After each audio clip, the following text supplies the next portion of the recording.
She was not asleep. She was hiding. Curled on the frozen floorboards beside a dying fire, both arms wrapped tight around herself, lips trembling against the mountain cold, while the bed he had built with his own 2 hands sat untouched, not 6 feet away. Nathaniel Walker stood in the doorway of his own cabin, snow still on his boots, and felt something crack open inside his chest that no winter storm had ever touched. He said her name once. She flinched like he had raised a hand. That was the moment everything changed. If this story already has your heart, hit that subscribe button right now and drop the name of your city in the comments below. I want to see exactly how far this story travels. Stay with me all the way to the end. You will not regret it. The snow came down hard the night Nathaniel Walker rode home from Clearwater, and by the time his horse crested the last ridge before the cabin, ice had formed along the brim of his hat, and the temperature had dropped low enough to freeze a man's breath before it left his lips. He was tired. 3 days in town collecting supplies, negotiating with merchants who never quite looked him in the eye, tolerating the whispers that followed a man of his size through every doorway. He was ready for the warmth of his own fire and the silence of his own walls. He had not been ready for her. He pushed open the cabin door, and the firelight hit him first. Low, guttering, nearly gone. And then his eyes adjusted, and he saw the shape on the floor. For one suspended moment, he thought she had fallen. Thought maybe she had stumbled in the dark, hit her head, lay there unconscious while he was 3 days gone in town. He crossed the cabin in 4 strides. "Ma'am?" He stopped. She was not unconscious. She was asleep. Deliberately, carefully asleep. Her body curled tight on the bare wooden floorboards, a single thin blanket drawn up to her chin. Her dark hair fanned out across the planking. Her hands folded beneath her cheek, like a child who had learned a long time ago to take up as little space as possible. The bed. The bed he had spent 11 days building before she arrived.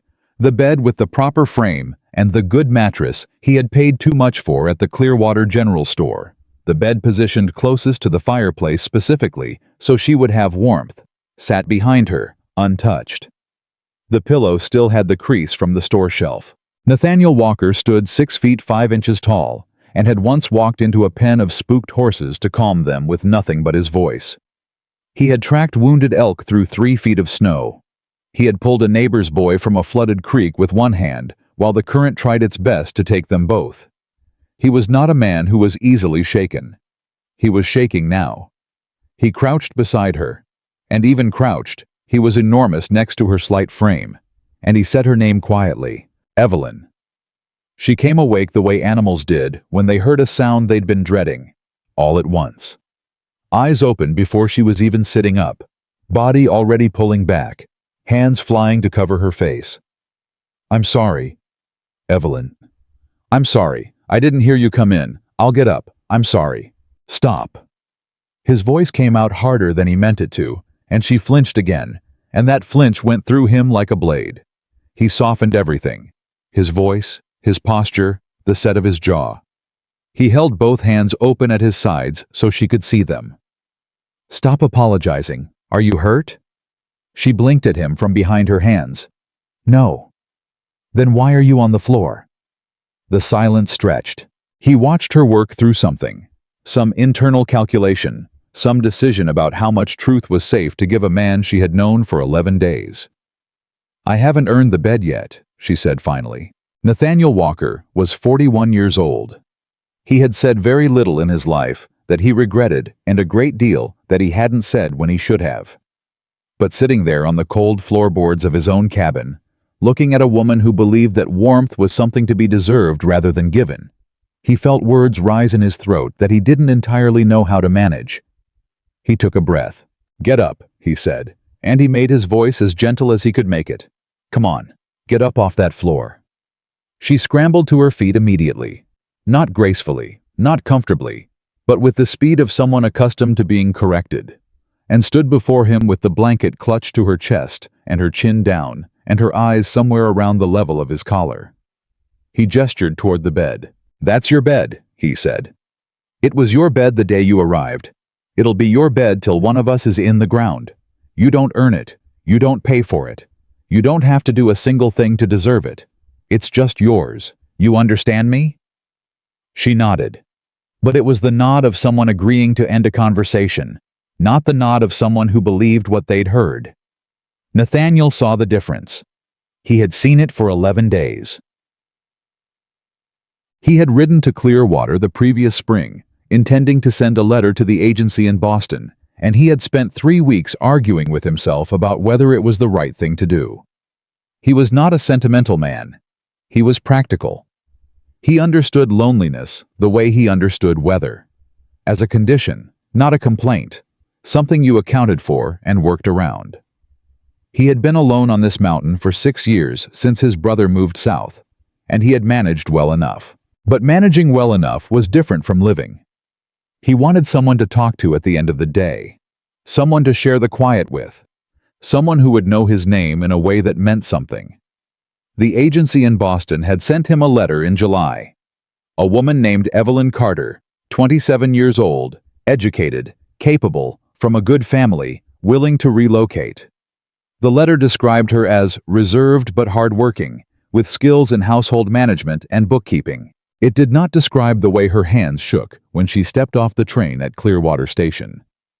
He had been standing on the platform when she arrived, hat in his hands, feeling profoundly ridiculous, watching the passengers disembark one by one. He had spotted her immediately, not because she matched any description, but because she was the only person on that platform who looked like she was walking towards something she was afraid of. She was slight, dark-haired, pale in the way of people who didn't get much sun, with shadows under her eyes that spoke of too many sleepless nights. She was wearing a dress that was too light for Idaho in November and carrying a bag that looked nearly empty. He had walked toward her. She had seen him coming, seen the size of him, 6.5 feet of mountain-bred muscle bearing down on her across a train platform. And she had gone very still. The way prey went still. That had bothered him more than he knew how to say. "Miss Carter," he said, stopping a full arm's length away, keeping his hands visible. "I'm Nathaniel Walker." "Yes," she said. "I know. The agency sent a description." "Good description?" Something moved across her face. Not quite a smile. "It said you were large." "That's accurate." He looked at her bag. "Is that everything you brought?" She glanced down at it. "Yes." He reached for it. She pulled it back, not aggressively, just reflexively, the way you held on to the last thing you owned. He dropped his hand. "All right," he said. "Wagon's out front. It's about 2 hours to the ranch." She had walked beside him out of the station without another word. Those 2 hours had told him more than any letter from any agency. She sat on the wagon with her hands folded in her lap and her back perfectly straight and her eyes on the road ahead, and she answered every question he asked with complete sentences and correct grammar, and the careful precision of someone who had been trained to give answers that could not be criticized. Yes, she could cook. Yes, she could manage accounts. Yes, she was in good health. Yes, she understood the arrangement. He asked her where she had grown up. "Boston," she said. "With her uncle after her parents passed," she said. He asked if she had family who would miss her. She said her uncle had been very clear that she was needed elsewhere. He asked her what she meant by that. She turned to look at the road on her side of the wagon and said nothing. He let it go. He should not have let it go. In the first days, he gave her space because he thought that was what she needed. He showed her the cabin, the root cellar, the supply stores, the well. He told her she had full access to everything, the food stores, the household funds he kept in the tin box on the shelf, the tools, the animals. He told her the ranch was hers as much as his, and she could make whatever changes she saw fit. She listened to all of it with that same careful expression, and then immediately asked him what he would like for supper. He told her she could cook whatever she wanted. She asked again what he preferred. He named something. He couldn't even remember what, some simple thing. And she made it perfectly. And when he said it was good, she said she was glad it was satisfactory. And when he asked her to sit and eat with him, she brought her plate to the table and sat on the very edge of the chair closest to the door, as though she were a visitor in her own kitchen. The second morning, he came downstairs to find she had already been up for hours. The cabin was cleaned to an almost aggressive standard. The fire was built up. Breakfast was on the table. She was standing by the window with her hands clasped in front of her. "You didn't have to do all this," he said. "I wanted to be useful," she said.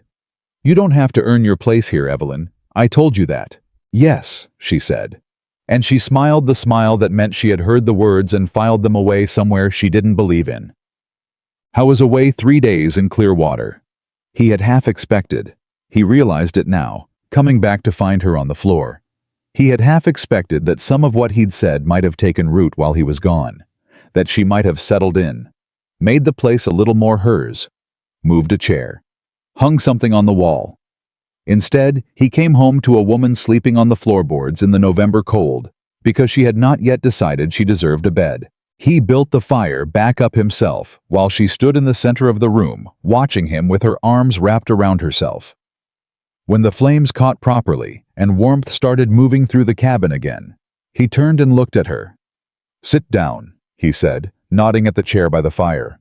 "The good one." "I'm fine standing." "I didn't ask if you were fine. I said sit down." She sat. He pulled a chair over from the table and sat across from her, and he leaned forward with his elbows on his knees, and he looked at her, really looked at her, until she finally raised her eyes to meet his. "I need you to tell me something," he said. "All right. And I need you to tell me the truth. Not what you think I want to hear. The truth." She watched him. "Who told you that you had to earn things?" he said. "The bed, the food, the chair.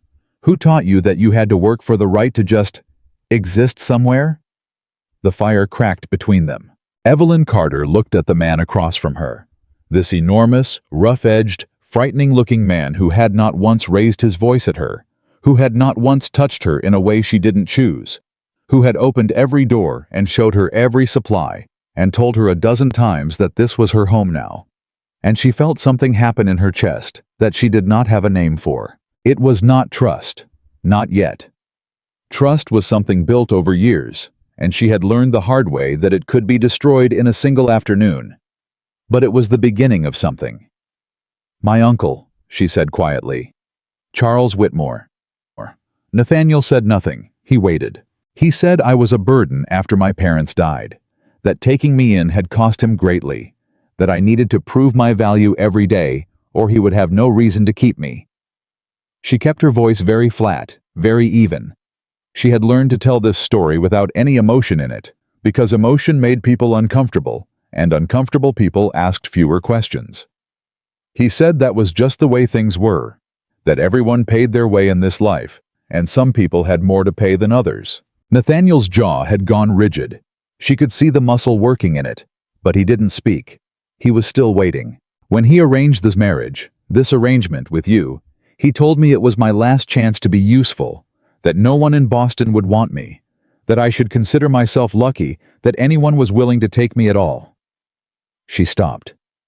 "He said if I failed at this, I would have nowhere to go, that I was the kind of woman who only had value as long as she made herself convenient."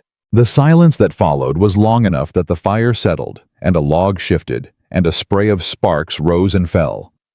Nathaniel stood up. He walked to the shelf where the tin box sat, opened it, took out the household funds, all of them, and put them on the table in front of her. "That's yours," he said. "You manage it. You decide how it's spent.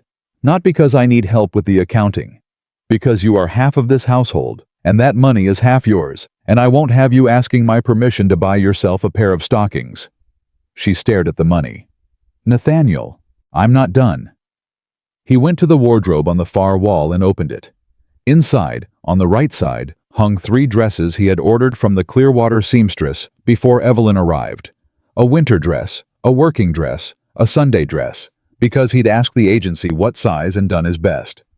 "Those are yours, bought and paid for before you got here. Not because you earned them, because you needed them.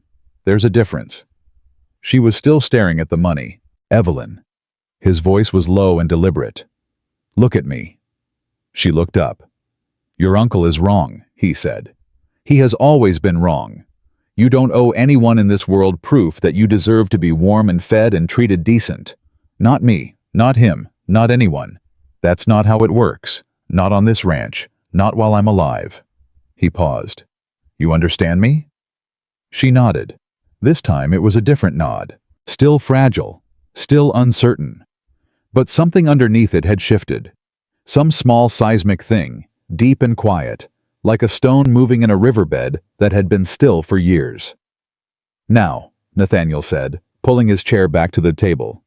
Tell me if you're hungry, and I'll start on supper. You sit where you are, and you don't move from that chair, and you don't apologize for it. I can cook. I know you can. Tonight I'm doing it. Sit. For the first time since she had arrived at Clearwater Station, Evelyn Carter sat in a warm chair by a warm fire, and did not immediately find a task to justify her presence there. It felt so strange it almost hurt. She thought, this is what it feels like to be allowed to rest. She had forgotten. Over the following weeks, Nathaniel watched her the way he watched his horses after a hard winter. Not hovering, not pushing, just paying attention. Looking for signs of what she needed and what she was afraid of, and where the damage was deepest. The damage was deep. She cleaned things that didn't need cleaning. She ate less than she should have, not from lack of appetite, but from some stubborn internal rule that said she should take up less, need less, ask for less than anyone around her. She mended her own clothes with thread so old it kept breaking, and when he went to the supply box and pulled out the new thread she had not touched, she said she was saving it for when she really needed it. He put the new thread in front of her and walked away without a word. She had remarkable skills she seemed almost ashamed of.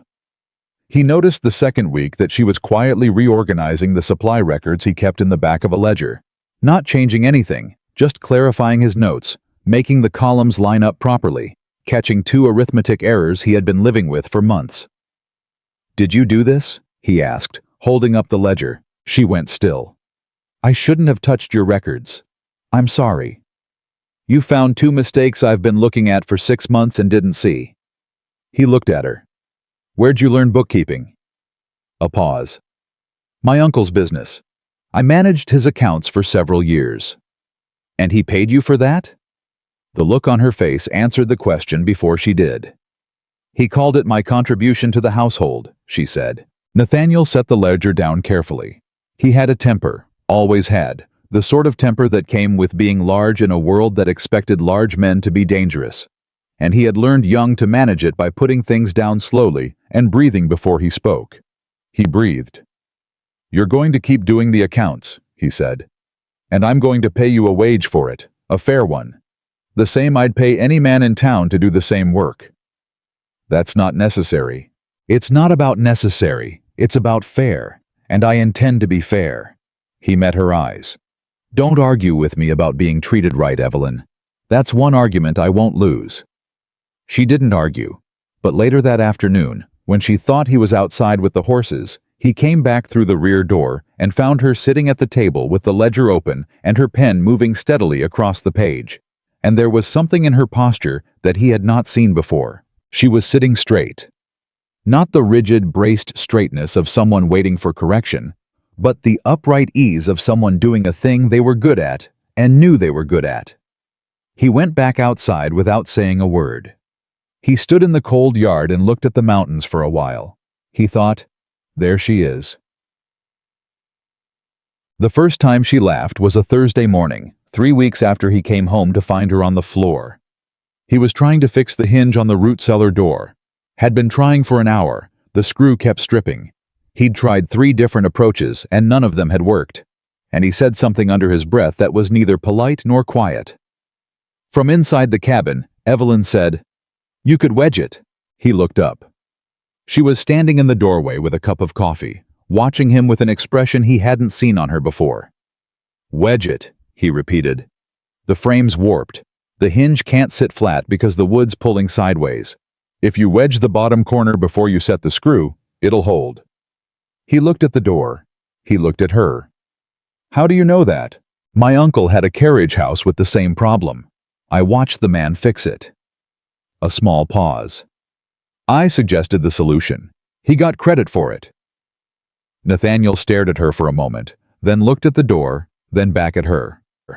Well, he said, come show me then. She came down the steps with her coffee still in hand and crouched beside him in the frozen mud, and showed him exactly how to brace the corner.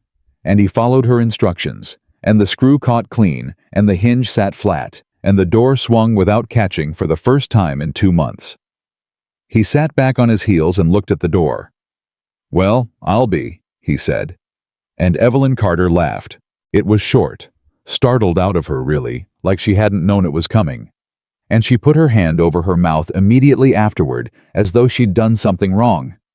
But it had been real. Genuine and warm and entirely unguarded. And for a half-second, he had seen the woman she would have been if no one had ever told her she had to earn the right to take up space.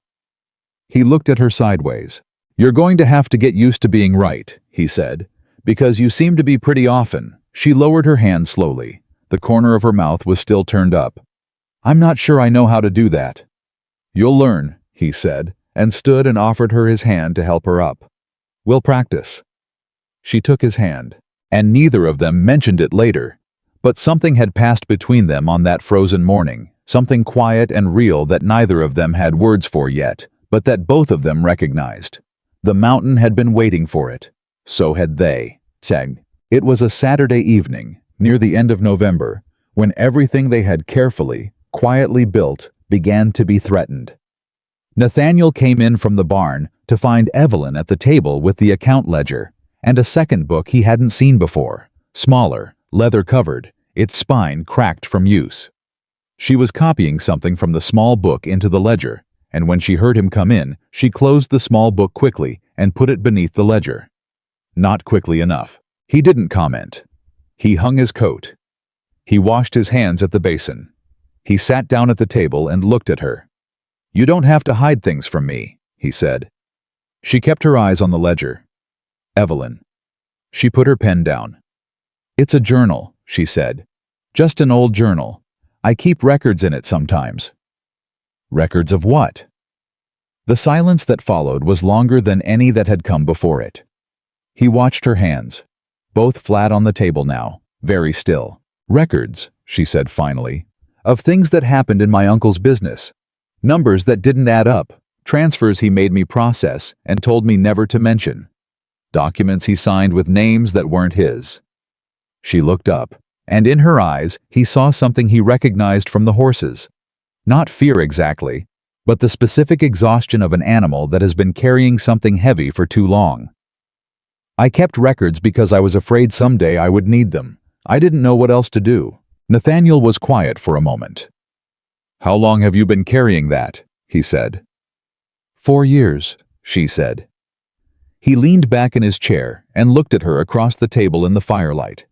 This woman who had been sent 3,000 miles to disappear, who had arrived on his mountain with a near-empty bag and a spine full of someone else's secrets. And he understood now, fully, in a way he hadn't before, why she'd been afraid. She wasn't running from nothing. She was running from something very specific. And whatever it was still out there. "All right," he said carefully. "You don't have to tell me all of it tonight, but I need you to know something." She waited. "Whatever's in that journal, whatever your uncle did and whatever he told you about it, it's not your fault. And it's not your problem to carry alone anymore." He held her gaze. "You hear me? Not alone. Not anymore." Evelyn Carter looked at him for a long moment. Then she reached under the ledger and put the small leather journal on the table between them. "His name is Charles Whitmore," she said. "And I think he's been stealing from his own company for years. I think I can prove it." Outside, the November wind moved through the pines. Inside, the fire burned steady and warm. And somewhere 3,000 miles east, in a well-appointed Boston office, a man who believed he had made his problem disappear had no idea that his problem had spent the last 4 years writing everything down. The journal sat on the table between them for a long time after Evelyn spoke her uncle's name. Nathaniel didn't reach for it.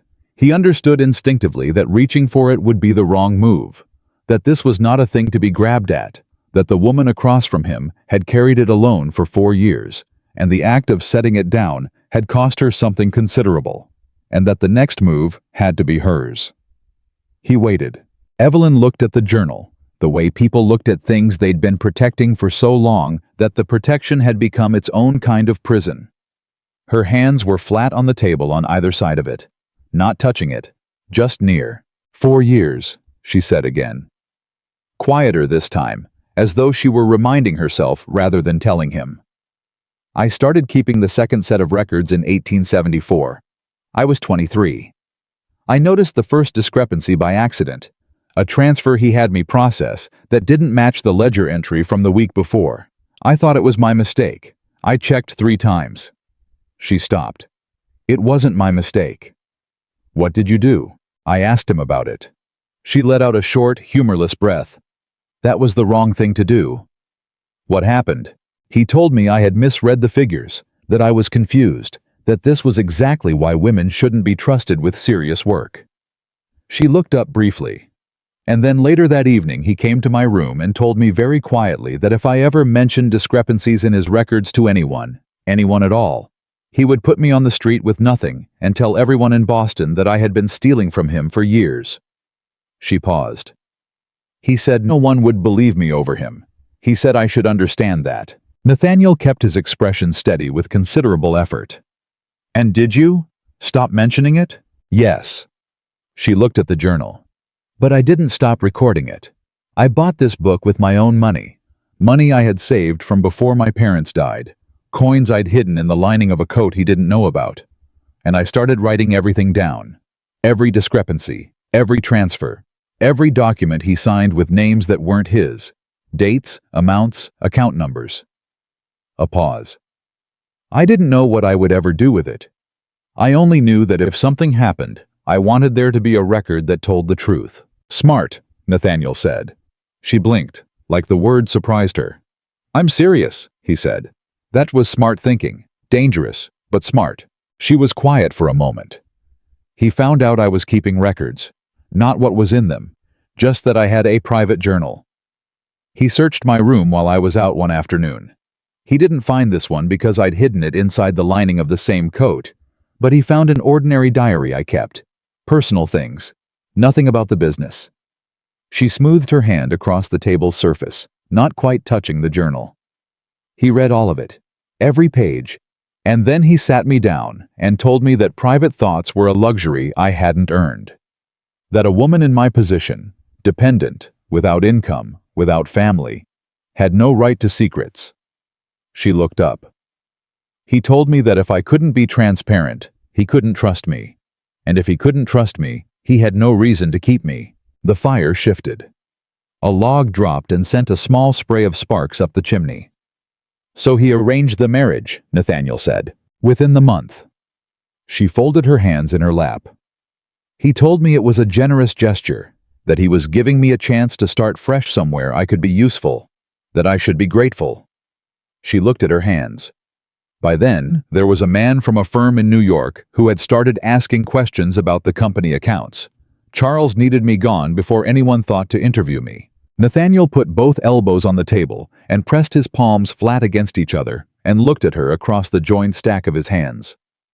Evelyn, he said. She looked up. You're not gone, he said.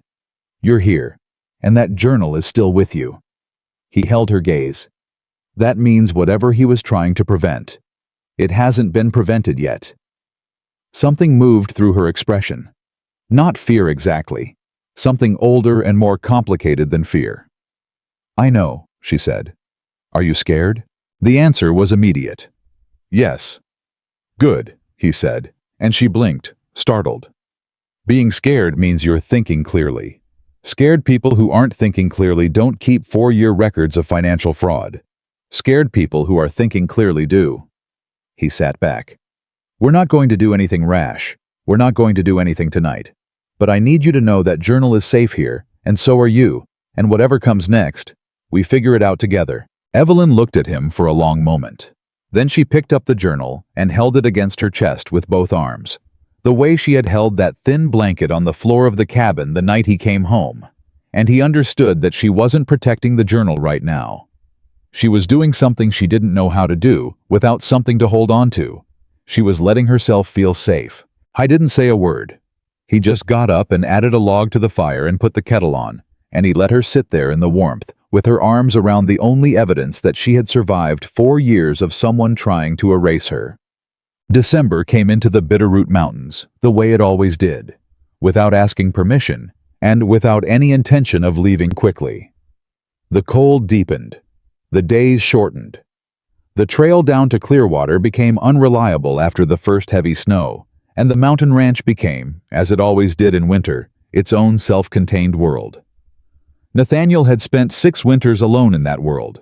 This one was different. It wasn't that Evelyn transformed overnight. She didn't. The habits of years didn't dissolve in weeks. He knew that, had expected that, and he was patient in ways that surprised even himself. She still cleaned things that didn't need cleaning. She still went quiet in the evenings when something troubled her, pulling into herself like a turtle into a shell, handling whatever it was alone, because alone was the only way she'd been allowed to handle things for a long time. But there were changes, small ones first. She started sitting in the good chair by the fire without being told. She started finishing her meals instead of leaving a portion on the plate.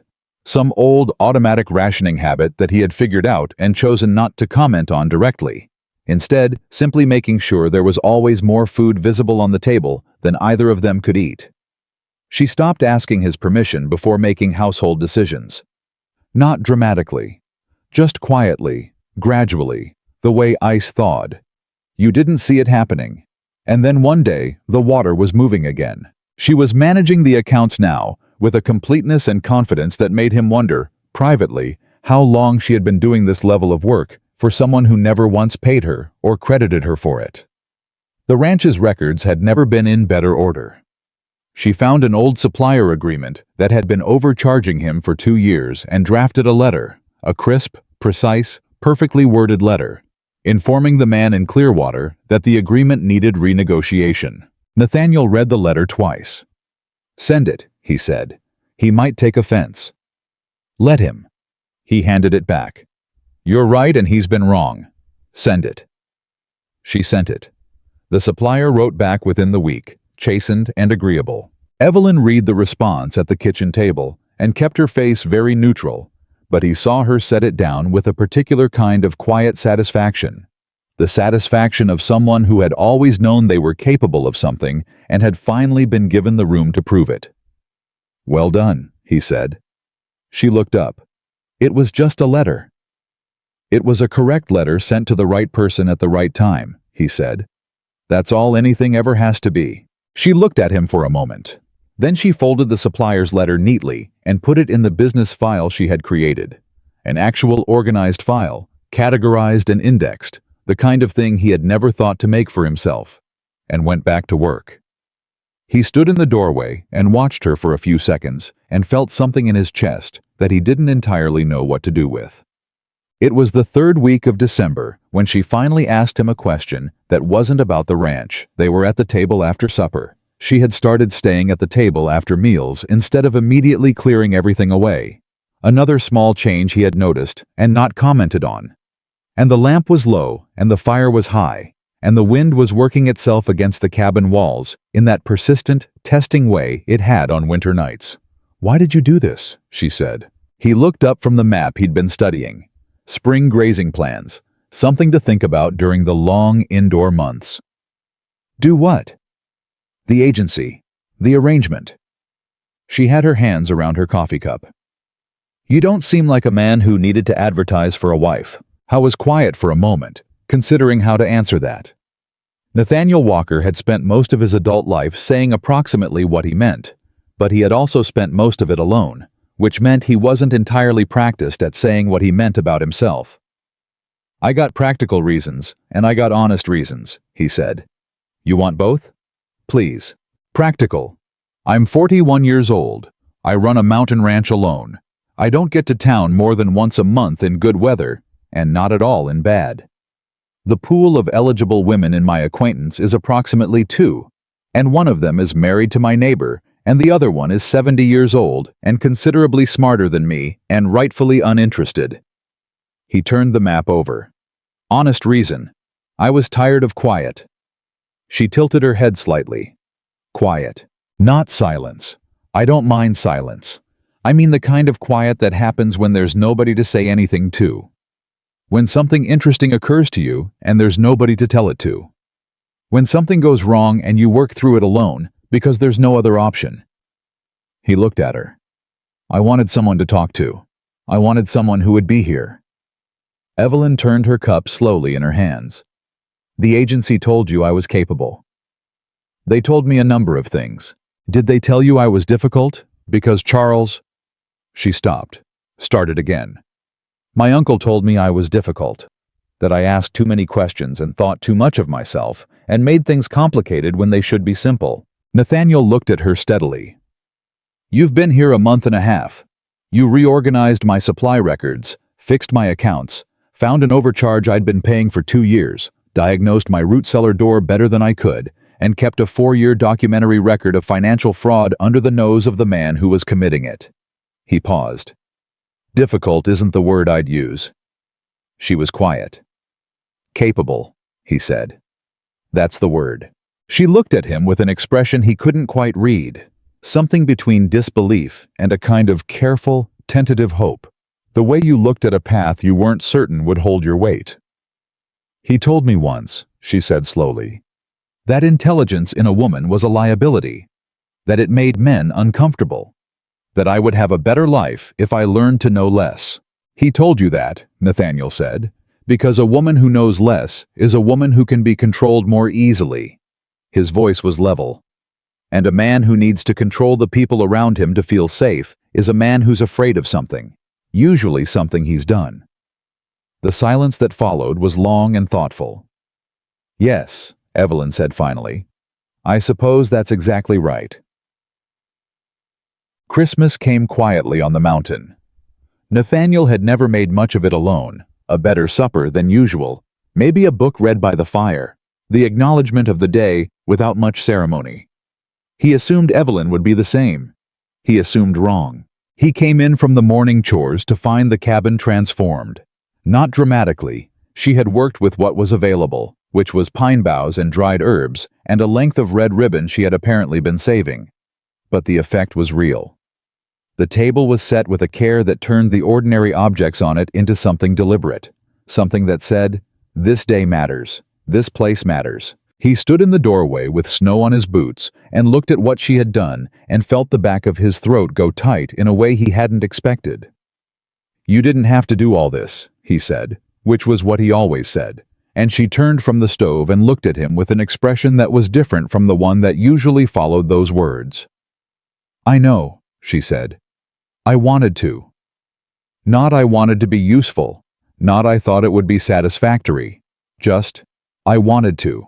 He took off his hat and coat and sat down at the table and did not trust himself to say anything for a moment. They ate Christmas dinner together at the table she had set, and she had made something that smelled like a memory he couldn't quite locate, and he told her so.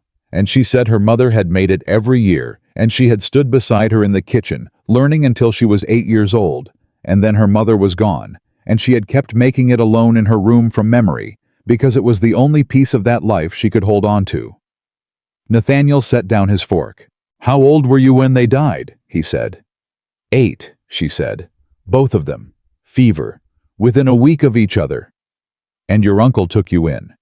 He didn't have a choice. He was the only family left. She kept her voice even. He never let me forget it. Nathaniel picked up his fork again. He ate. He did not say what he was thinking about Charles Whitmore, because the words for it were not suitable for a Christmas table. After supper, when the dishes were cleared and the fire was built up and the wind had settled into its long, low, nighttime tone against the walls, Evelyn brought something out from the small box she kept beside her side of the bed. Her side of the bed, which she now slept in without discussion, the change having happened so gradually that neither of them had marked the specific night.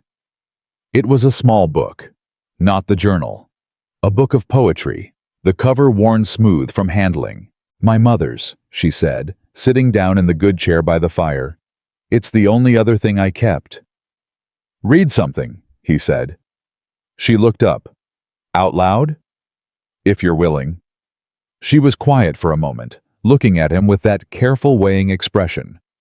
Then she opened the book and read. Her voice in the fire-lit cabin on Christmas night was steady and clear and entirely without performance, and Nathaniel Walker sat across from her and listened and thought that this This specific thing, this woman's voice reading words in a warm room while the winter pressed against the walls outside, was exactly what he had meant when he said he was tired of quiet.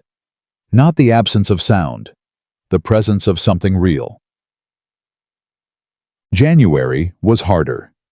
Not between them. Between them, things had found a rhythm that suited both of their natures. A kind of careful, respectful ease that was built on mornings of work and evenings of conversation, and the occasional moment that neither of them named or reached for, but that both of them noticed. January was harder because the isolation deepened and the cold was absolute, and the mountain showed its real face, which was beautiful and completely indifferent to human comfort or human feeling. Nathaniel taught her things she needed to know, not because she was helpless.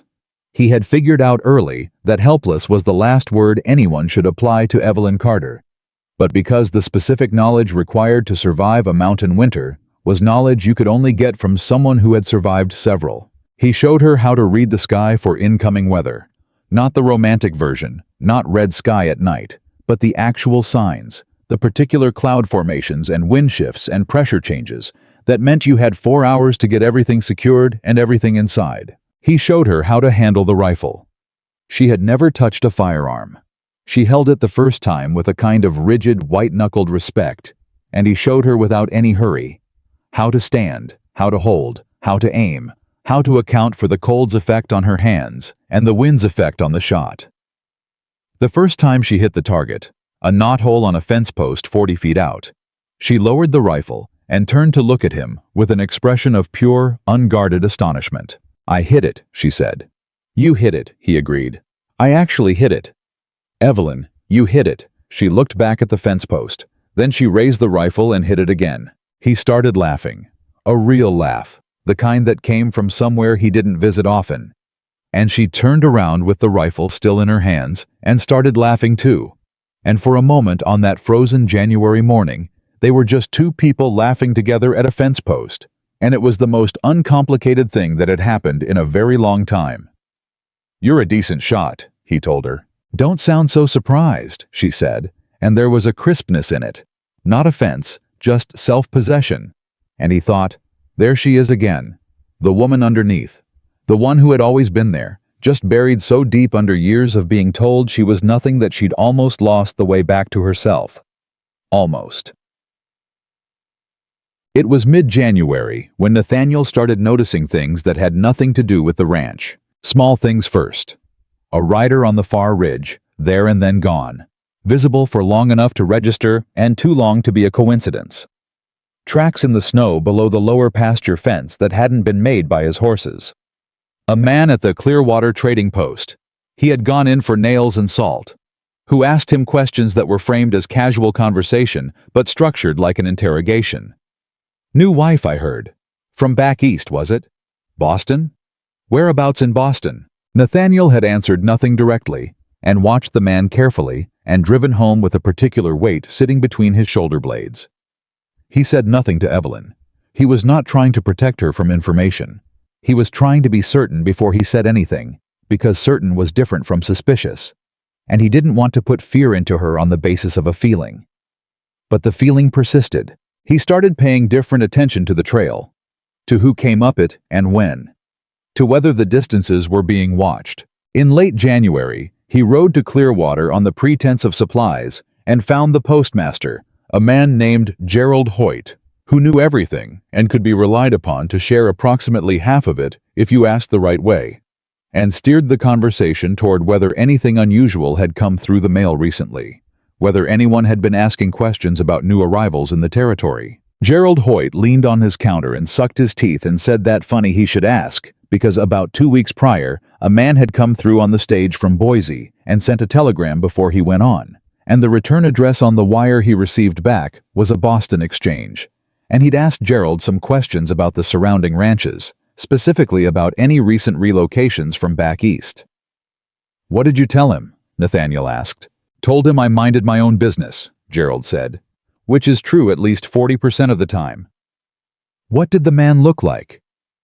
Gerald described someone, medium height, well-dressed for the territory, the kind of careful, presentable look that money bought and that men in certain professions maintained specifically to be underestimated. Nathaniel drove home through the snow, with that weight between his shoulder blades considerably heavier than before. That evening, he sat Evelyn down. He told her what he'd seen on the ridge, the tracks, the man in the trading post, what Gerald Hoyt had said. He watched her face while he talked. She didn't fall apart. He hadn't expected her to, not anymore, but there was still something that relieved him every time she didn't. Some residual worry from those early weeks when she had flinched at raised voices and apologized for breathing that had not entirely left him. She was pale. Her hands were very still on the table. "He sent someone," she said. "Looks that way. He knows where I am. He knew where you were going. He arranged the marriage. He has the correspondence. But knowing you're in Idaho territory and knowing exactly where on this mountain you are, that's different." He kept his voice steady. "And finding something out versus doing something about it, that's different again." "He'll do something about it," she said quietly. "Charles doesn't leave loose ends. You're not a loose end." His voice came out harder than he intended, and he didn't soften it. "You're my wife, and you're on my land, and anyone who wants to reach you has to come through me first." She looked at him. "That doesn't frighten you?" she said. "Should it?" "He has money. He has influence. He has money and influence in Boston," Nathaniel said. "We're in Idaho territory. Money and influence from 3,000 miles away travels slowly and arrives impractical." He held her gaze. "And what you have is 4 years of documented evidence that he's a fraud. That's not nothing, Evelyn. That's a great deal more than nothing." She was quiet for a long moment. "I'm afraid," she said. Not as an apology, just as a fact. "I know," he said. "I'm afraid that even with the journal, even with all of it, he'll find a way to make it my fault. He always finds a way to make it my fault. He's very good at it. He's had years of practice."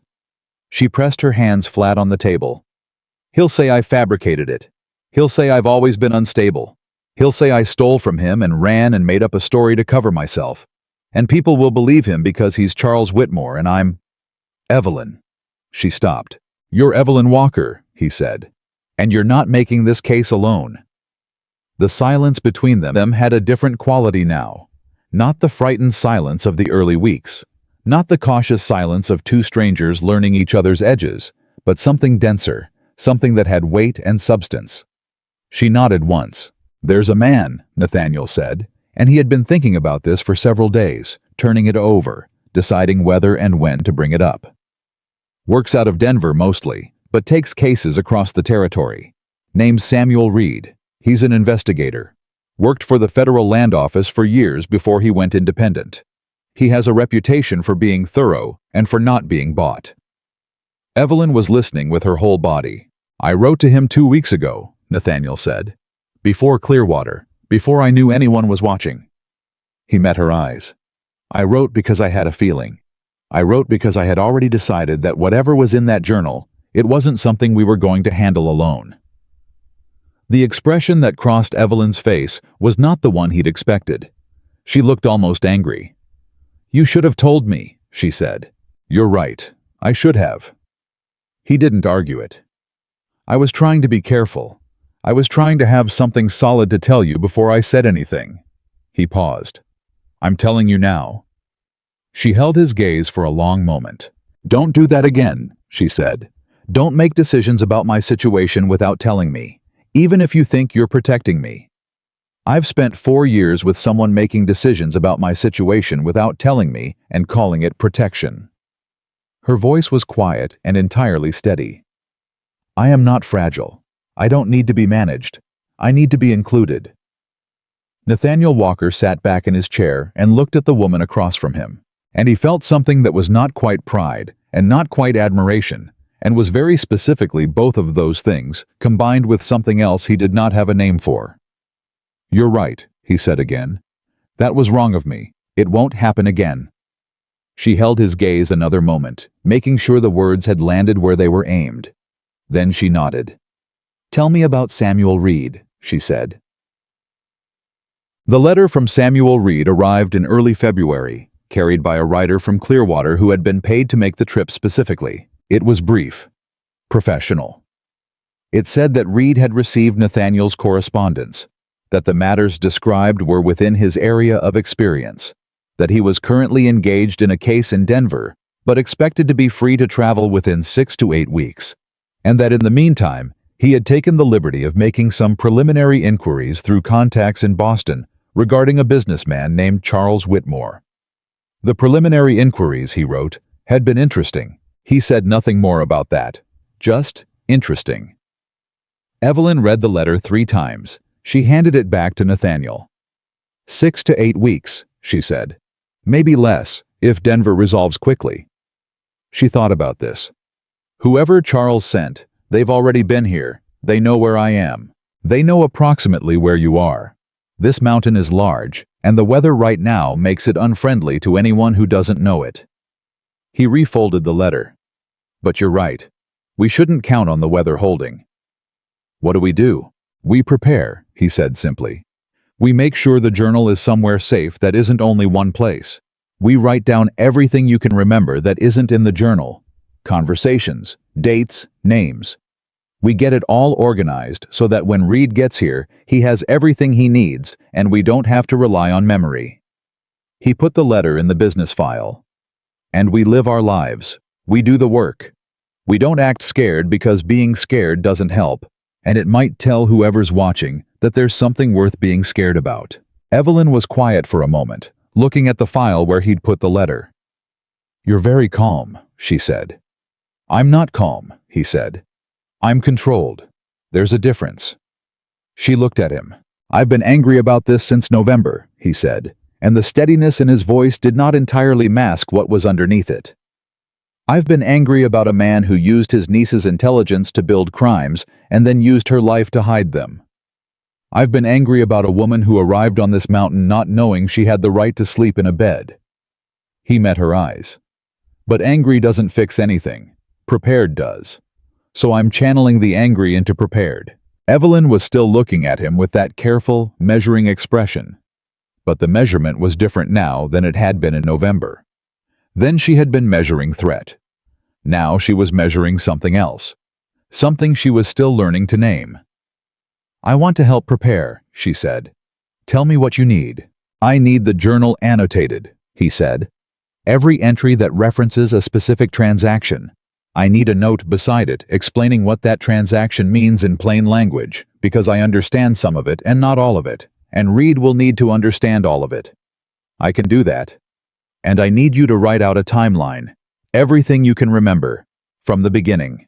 She nodded. That will take a while. We have a while. Use it. She stood from the table, with the deliberateness of someone who has been handed a task they know how to do, and is grateful for the clarity of it. She went to the shelf where she kept her materials. The pen, the good paper he had bought her without comment when he noticed she was using the backs of used pages. And she sat back down and opened the journal. And she began.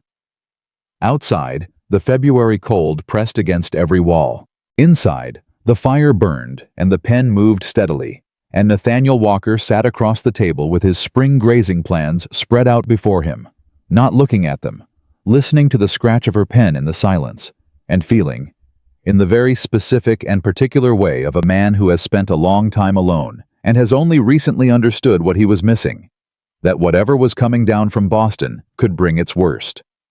Because this time, Evelyn Carter would not be facing it alone, and Charles Whitmore had no idea what he had sent her into when he sent her to a mountain rancher in Idaho Territory who had spent 41 years developing the specific, patient, immovable stubbornness of a man who had never once in his life let a storm drive him from his own ground. The pen scratched on. The fire held. And 3,000 miles east, the clock was running. The annotation work took Evelyn 11 days. 11 days of sitting at the kitchen table from before sunrise until the lamp needed trimming at night, cross-referencing every entry in the journal against her memory, writing the plain language explanations Nathaniel had asked for in a hand that stayed steady even when the memories behind the words did not.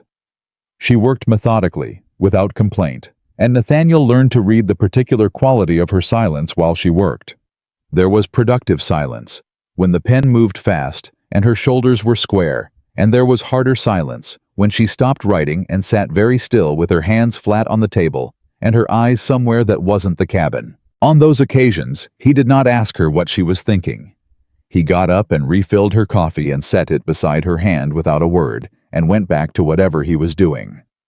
The first time he did it, she looked up at him with an expression that lasted only a second before she controlled it. But he caught it. Surprise, raw and genuine. The surprise of someone who had spent years having their pauses interpreted as failures rather than simply left alone. He said nothing. She picked up her pen. By the time she finished the annotation, what had been a leather journal full of careful but cryptic records had become something else entirely. A documented case, organized and legible. The kind of evidence that didn't require expertise to understand. It told the story in plain arithmetic. Money that came in and did not appear in the official ledgers.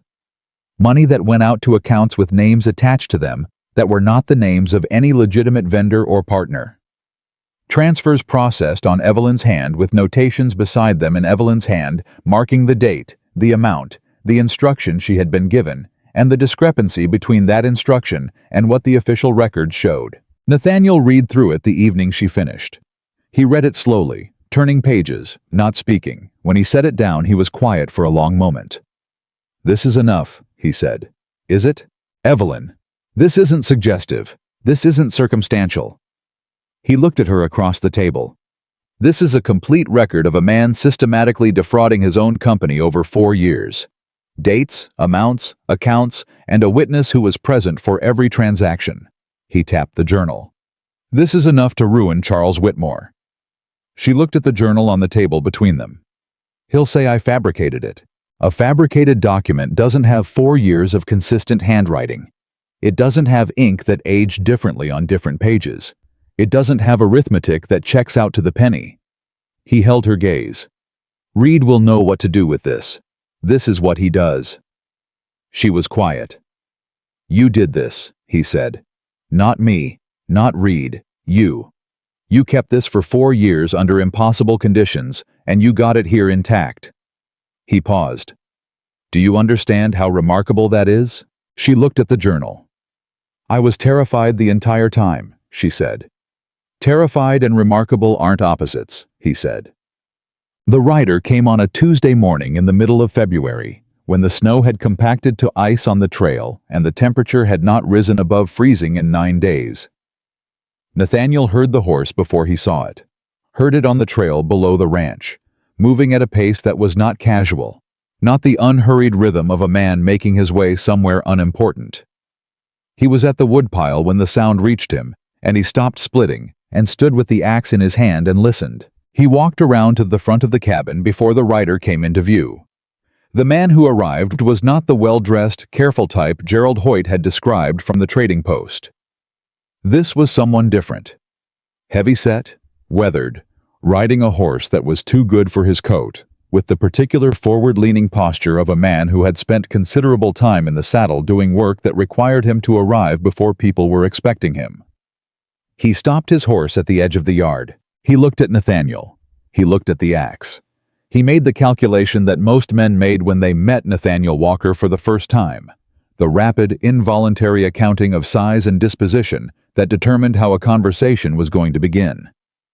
"Walker?" the man said. "That's right." "Thomas Blackwell. I'm a trader out of Boise." He did not dismount. "I'm looking for a woman, Evelyn Carter, recently of Boston. I have information she passed through your area." "Carter was her name before," Nathaniel said. "It's Walker now." Blackwell smiled. It was the kind of a smile that had been practiced to look friendly. "Of course. My apologies. I have some business to discuss with Mrs. Walker. A legal matter, from Boston." "Legal matters get discussed with lawyers," Nathaniel said, "not with traders from Boise. I represent certain interests." "You represent Charles Whitmore," Nathaniel said flatly. "And you can turn that horse around." The smile stayed on Blackwell's face, but something changed behind it. He reached inside his coat, slowly, deliberately, making sure Nathaniel could see the movement was not toward a weapon. and produced a folded paper. "I have a document here," he said. "A notice, signed by a Boston magistrate." He held it up.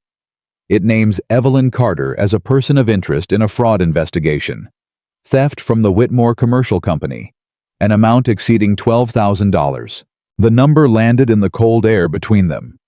Nathaniel did not look at the paper. "Get off my land," he said. "Mr. Walker, that's a notice, not a warrant. A notice means someone's asking, not the law's demanding." He took one step forward, just one, and watched Blackwell's horse shift sideways from the proximity. "And I'll tell you what I told the man watching my ridge last month, and the other one asking questions at the trading post. My wife is on my land, under my roof, and she stays there. You go back to whoever sent you, and you tell them that if they've got a legal case, they can send a federal marshal with federal paperwork. Until then, every man Charles Whitmore sends up this mountain is trespassing." Blackwell lowered the paper slowly. The practiced smile was entirely gone now. "Mrs. Walker may want to hear the details before—" "Mrs. Walker," Evelyn said, "has heard enough." Both men turned. She was standing in the cabin doorway. She had come out quietly enough that neither of them had heard her, and she was standing with her arms at her sides and her chin level and her eyes on Blackwell with an expression that Nathaniel had not seen on her face before. Not fear. Not the braced, apologetic stillness of a woman waiting for punishment. Something else. Something that had been building since November through 11 days of annotation work and a morning at the fence post with a rifle and every small accumulated act of being treated as though she had the right to take up space. She walked down the steps and crossed the yard and stopped beside her husband. "You work for my uncle," she said to Blackwell. You represent Charles Whitmore. I know exactly what that means, and I know exactly what that document says, because I know exactly how my uncle operates." Her voice was entirely steady. "The accusation in that notice is false. The evidence he used to support it was manufactured by him, and the records that prove it was manufactured have been in my possession for 4 years." She paused. "You go back to Boston, and you tell Charles Whitmore that his niece says hello.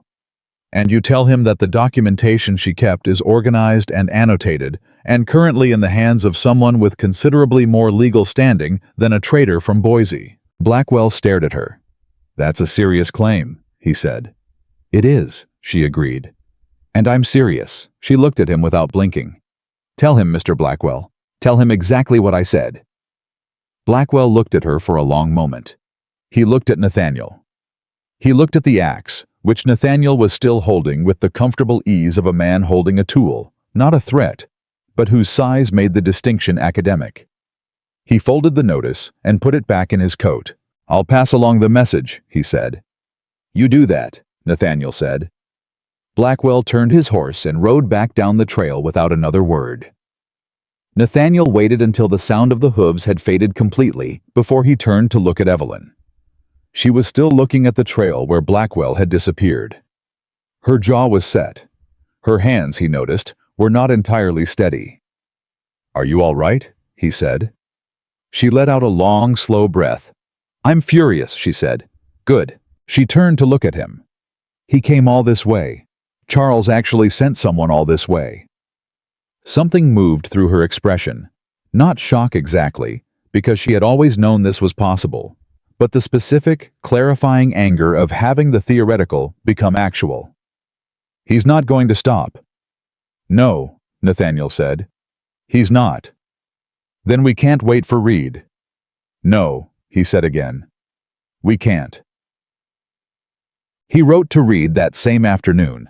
A second letter, urgent in tone but controlled in language, laying out Blackwell's visit and the notice and his assessment of the timeline. He paid the Clearwater rider double to get it there by nightfall and to send it on the morning wire. Then he sat down at the table across from Evelyn and they talked through everything. Not around it. Not carefully. Everything. What the notice meant legally. What Charles would likely do next. What the options were, and what each option cost. He told her what he knew about federal jurisdiction in the territory, and what he didn't know, and where the gaps in his understanding were. She filled in what she could from 4 years of watching her uncle navigate legal and financial systems, with the practiced ease of a man who had spent his entire career learning which rules bent and which ones could be bought. "He'll escalate," she said. Blackwell was a probe. Charles wanted to know if I'd fold, if the accusation alone would be enough to shake me loose. She turned her coffee cup slowly. When Blackwell tells him it wasn't, and I think Blackwell will tell him accurately, because he struck me as the kind of man who reports what he sees rather than what his employer wants to hear, Charles will decide he needs to be more direct. More direct how? More direct meaning more pressure. More legal pressure if he thinks the courts will serve him. More other kinds of pressure if he thinks they won't. She looked up. He has people, Nathaniel. Not just traders and investigators. He has people who do things that don't get written down. Nathaniel held her gaze. He's going to send men. Eventually. Yes. She said it plainly, without performance. I've always known that was possible. I just hoped the geography would be more discouraging.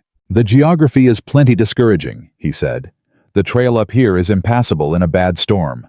We've had 2 this month, and there'll be more. He paused. But you're right that we can't rely on weather. We need Reed here sooner. I know. And we need the journal somewhere that isn't only here. She looked at him directly. If something happens to this cabin, nothing's going to happen to this cabin. Nathaniel.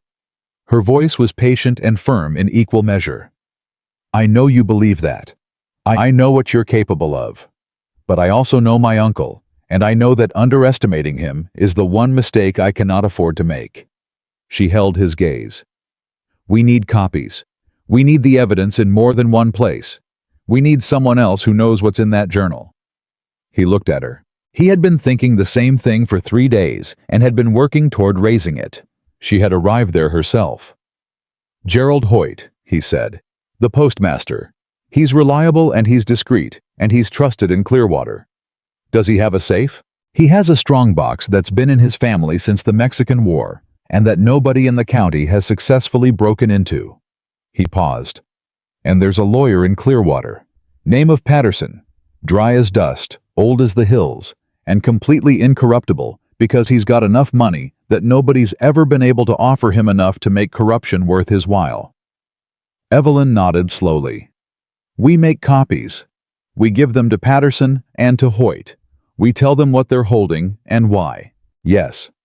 And we tell Reed in the next letter where the copies are. Yes.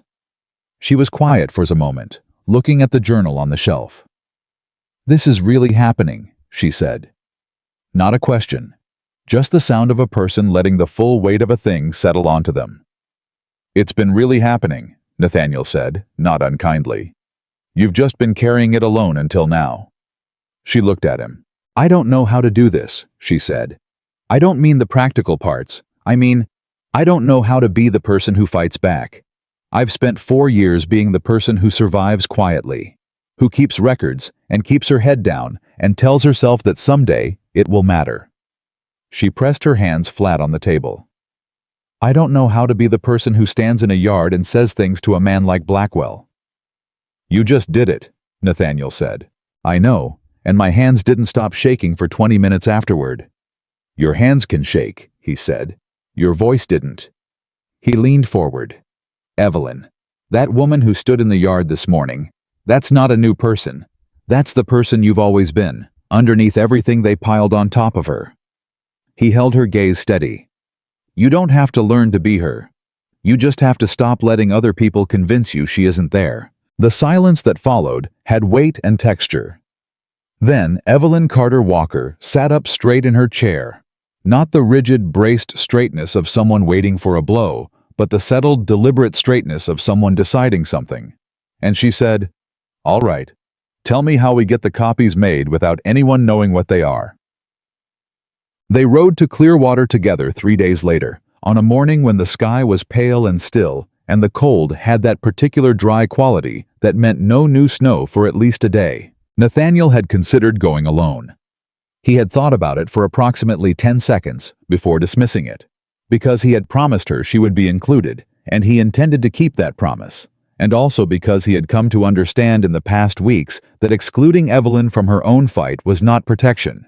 It was repetition of the same damage that had been done to her for years. They rode side by side, and she was quiet for most of the trip, in the way she was quiet when she was thinking hard, and he let her think. In Clearwater, they went to Patterson's office first. The lawyer was exactly as Nathaniel had described: elderly, precise, with the unhurried manner of a man who had long since stopped being impressed by urgency. He read through the annotated journal and the timeline Evelyn had written with the methodical attention of someone who had spent 50 years determining what mattered and what didn't. When he finished, he set it down and looked at Evelyn over his spectacles. "Young woman," he said, "where have you been keeping this?"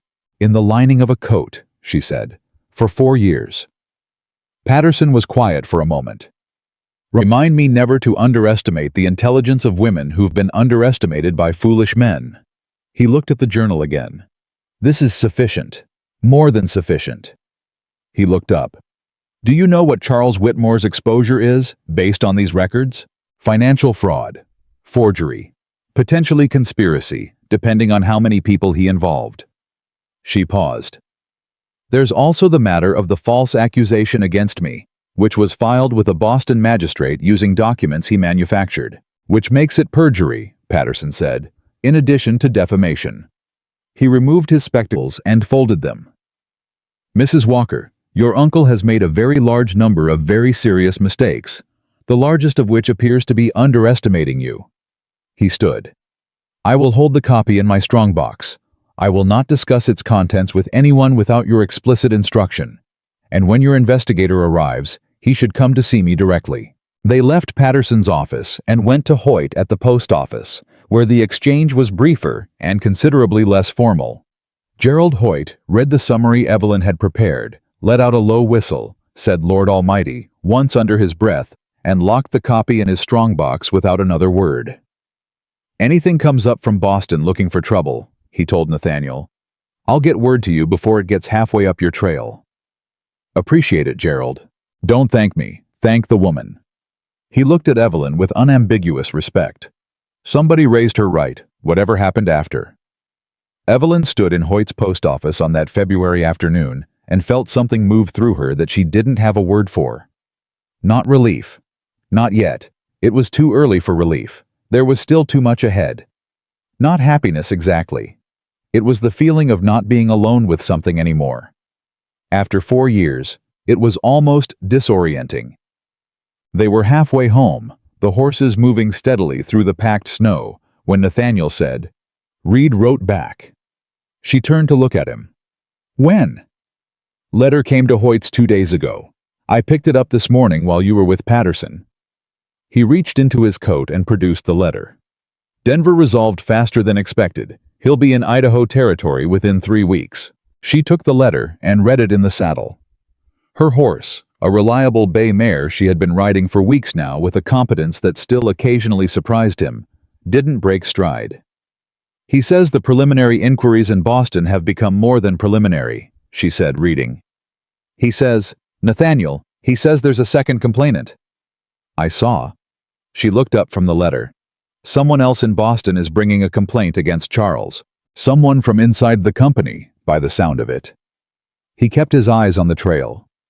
"Which means your uncle's situation was already deteriorating before Blackwell ever rode up our mountain. Which means he's panicking," she said. "That's why he escalated. Not because he thinks he can win, because he's running out of time and he needs me gone or discredited before the case in Boston reaches the point where someone thinks to look for me." She folded the letter. Her hands were very still. "He's not in a position of strength. He's in a position of desperation." "Desperate men make mistakes," Nathaniel said. "Desperate men also take risks they wouldn't take otherwise."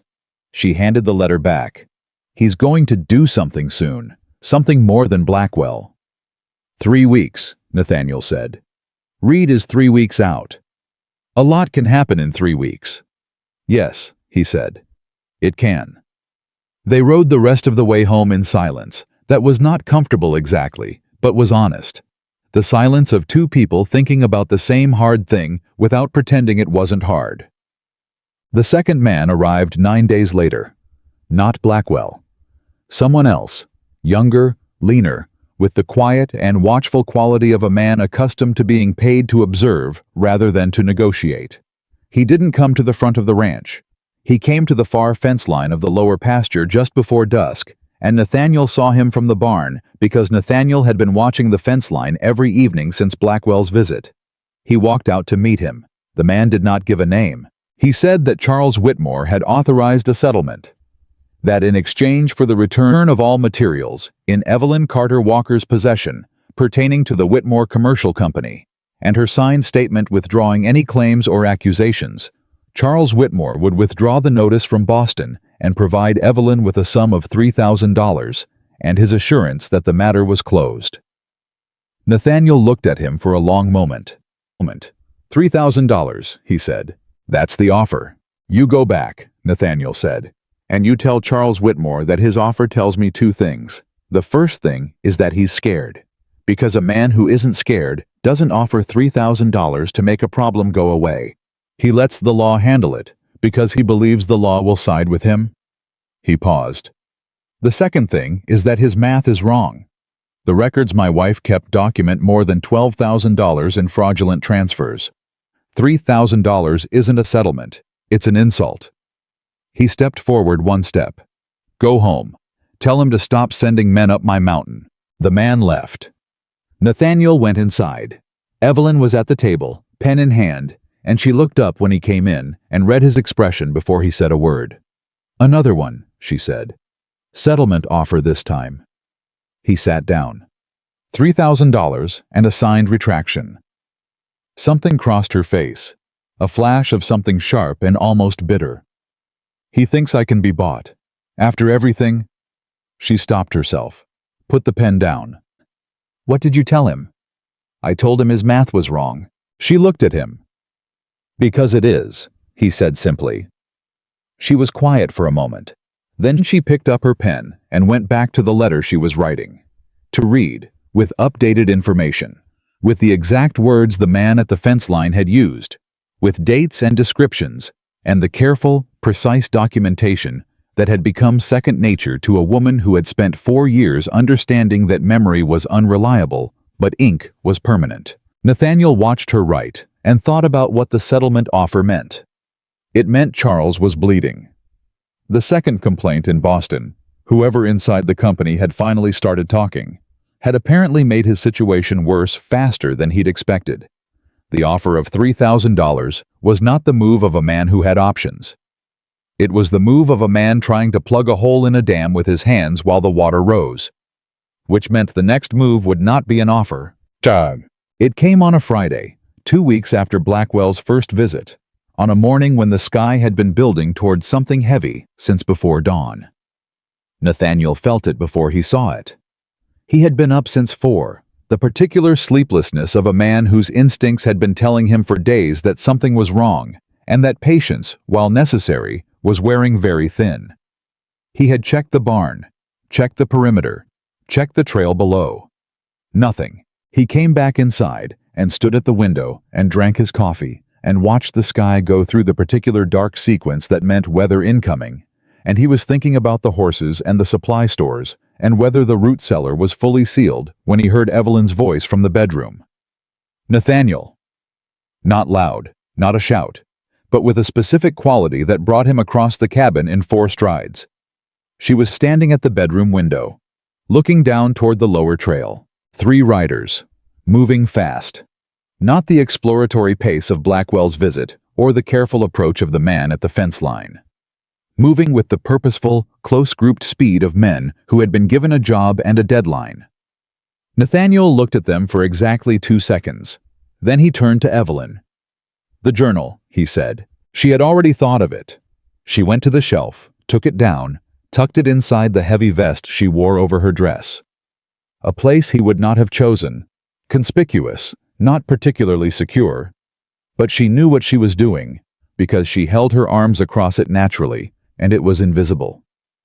The rifle, she said. You take the small one. Mine's by the door. I know where yours is. I know you do. I said it anyway. He looked at her. You stay inside. Nathaniel. Evelyn. His voice was completely level. I am not trying to manage you. I am telling you that in the next 5 minutes, 3 men are going to reach this yard. And I need to know exactly where you are, and that you are not in a direct line between me and them. That's not chivalry. That's geometry. She looked at him for 1 second. Fine, she said. The window. The window, he agreed. He went to the door. The 3 men came into the yard with the bearing of people who had been told this was going to be simple. Nathaniel Walker was standing on his porch with his rifle across his forearm and his expression showing nothing whatsoever. And the foremost rider pulled up sharply when he saw him, and the other 2 arranged themselves at angles that were trying to be casual and weren't. The foremost man was in his 40s, broad, with the look of someone who had done this kind of work long enough to have lost any discomfort about it. He was not Blackwell.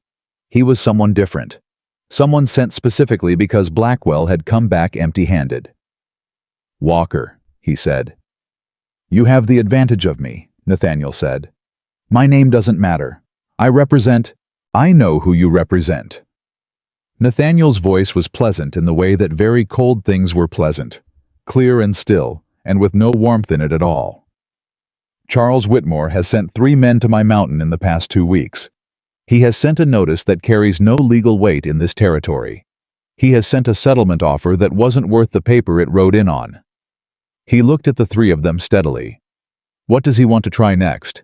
The man in front glanced at the other 2. A brief flicker, calculation, reassessment.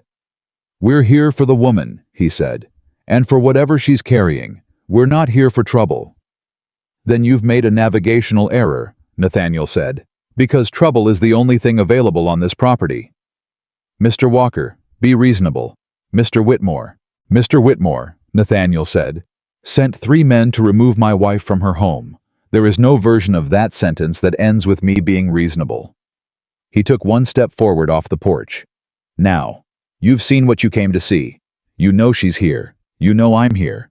You go back and you tell him that federal investigators have been contacted, that the evidence has been placed in the care of 2 separate individuals in Clearwater whose names and professions make them untouchable, and that the next person who rides up this trail uninvited will be making the return trip horizontal. The man in front held his gaze for a long moment. Then, and it was the rifle that did it. The rifle and the absolute absence of anything in Nathaniel Walker's expression that resembled fear or uncertainty. He pulled his horse around. We'll be back, he said. I'll be here, Nathaniel said. They rode out. He stood on the porch and watched them go until the sound of the horses was completely gone. Then he turned and went back inside. Evelyn was at the window where she had said she would be, the small rifle in her hands, and she had watched every second of it. When he came through the door, she lowered the rifle, and he saw what had been behind the steadiness she'd held during those 5 minutes. A fine, controlled shaking in her hands, not fear exactly, but the aftermath of holding fear very still for a very long time. 3 men, she said. He's escalating. They'll come back. Yes. With more. Likely. She set the rifle carefully against the wall.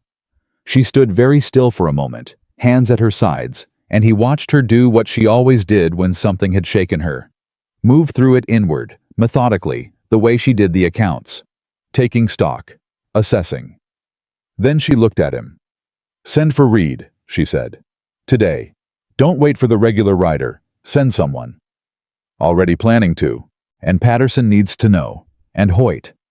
She picked up her coat from the hook by the door. And I need to add what just happened to the record. All 3 of them. Descriptions, words used, time of arrival, time of departure. She looked at him steadily.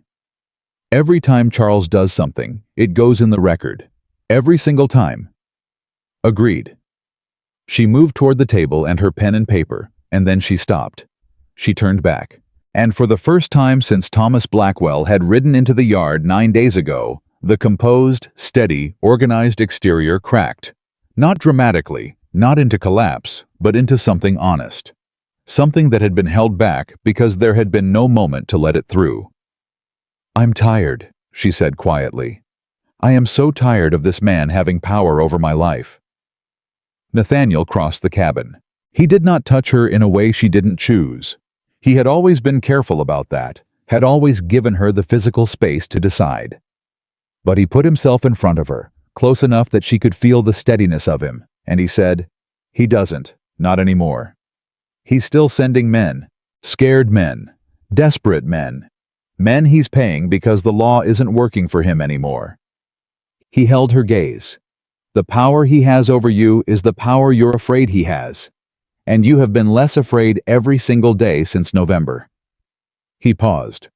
"You stood in this yard and looked Blackwell in the eye. You sat in Patterson's office and laid 4 years of evidence on a lawyer's desk without flinching. You were at that window with a rifle ready to use it." He waited until she was really looking at him. "That is not a woman Charles Whitmore has power over. That is the woman who is going to end him." The silence in the cabin was absolute. Outside, the first snow of the coming storm began to fall. Evelyn Carter Walker stood in the center of her own kitchen, on her own mountain, in her own home, and let the words settle into her like heat into cold hands. Slowly, and then all at once. She picked up her pen. She sat down at the table. She began to write. And Charles Whitmore, 3,000 miles east in his well-appointed Boston office, had no idea that the woman he had tried to erase was sitting at a kitchen table in the Idaho mountains, writing the last document he would ever see coming. Samuel Reed arrived on a Thursday, not 3 weeks after his letter, 10 days.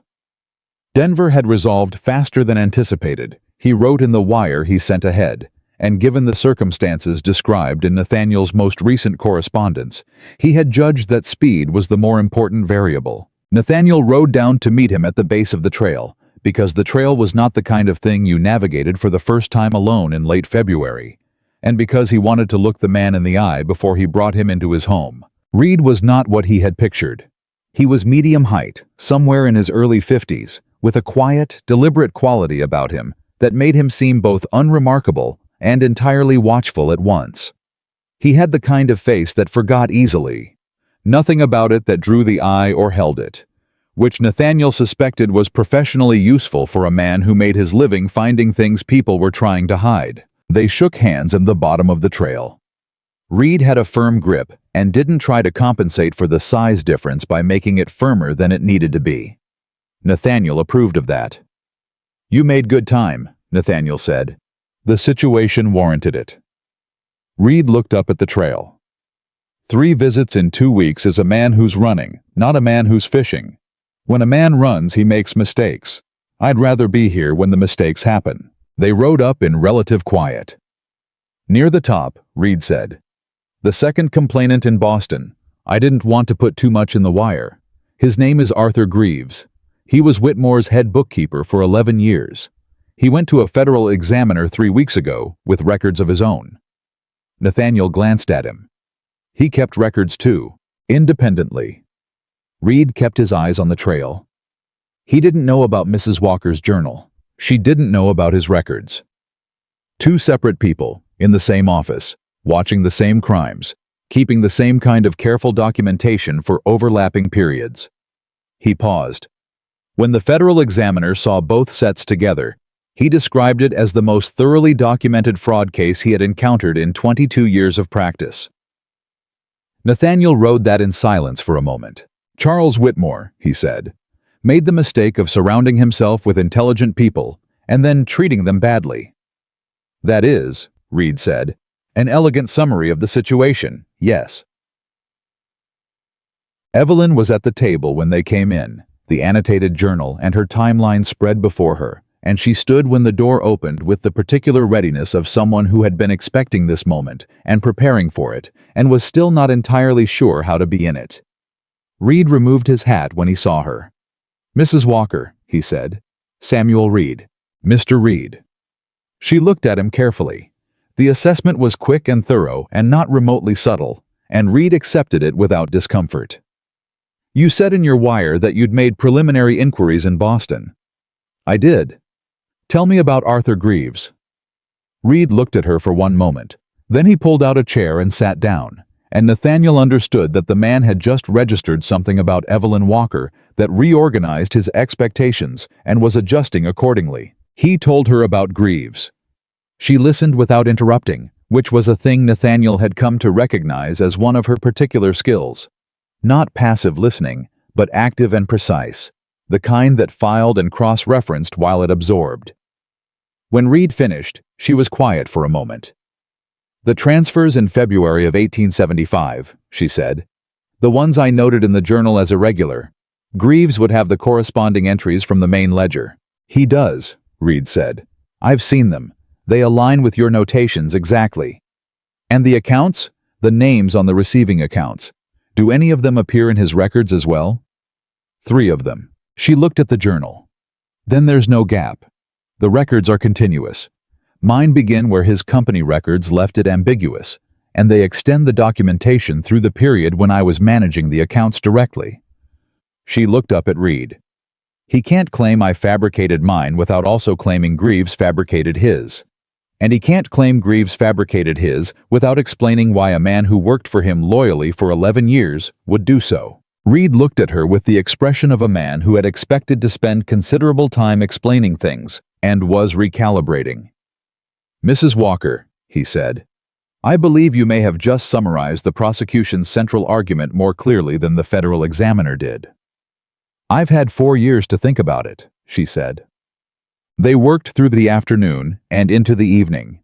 Reed, Evelyn, and Nathaniel at the kitchen table with the journals and the timeline and the copies of everything spread between them.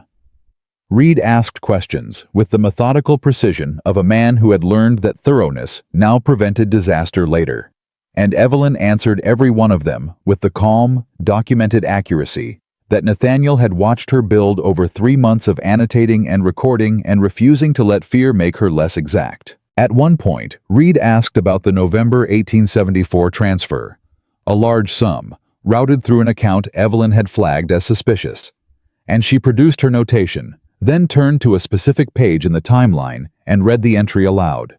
The date, the instruction her uncle had given her verbatim, the amount, the account number, and a note she had made immediately after that said simply, "He told me not to record this. I recorded it." Reed wrote something in his own notebook. "You wrote that the same day?" he said. "Within the hour. I always recorded things within the hour." "Why within the hour specifically?" She looked at him steadily. "Because in my experience, the longer you wait to write something down, the more opportunity exists for someone to convince you that you misremembered it." Reed set down his pen.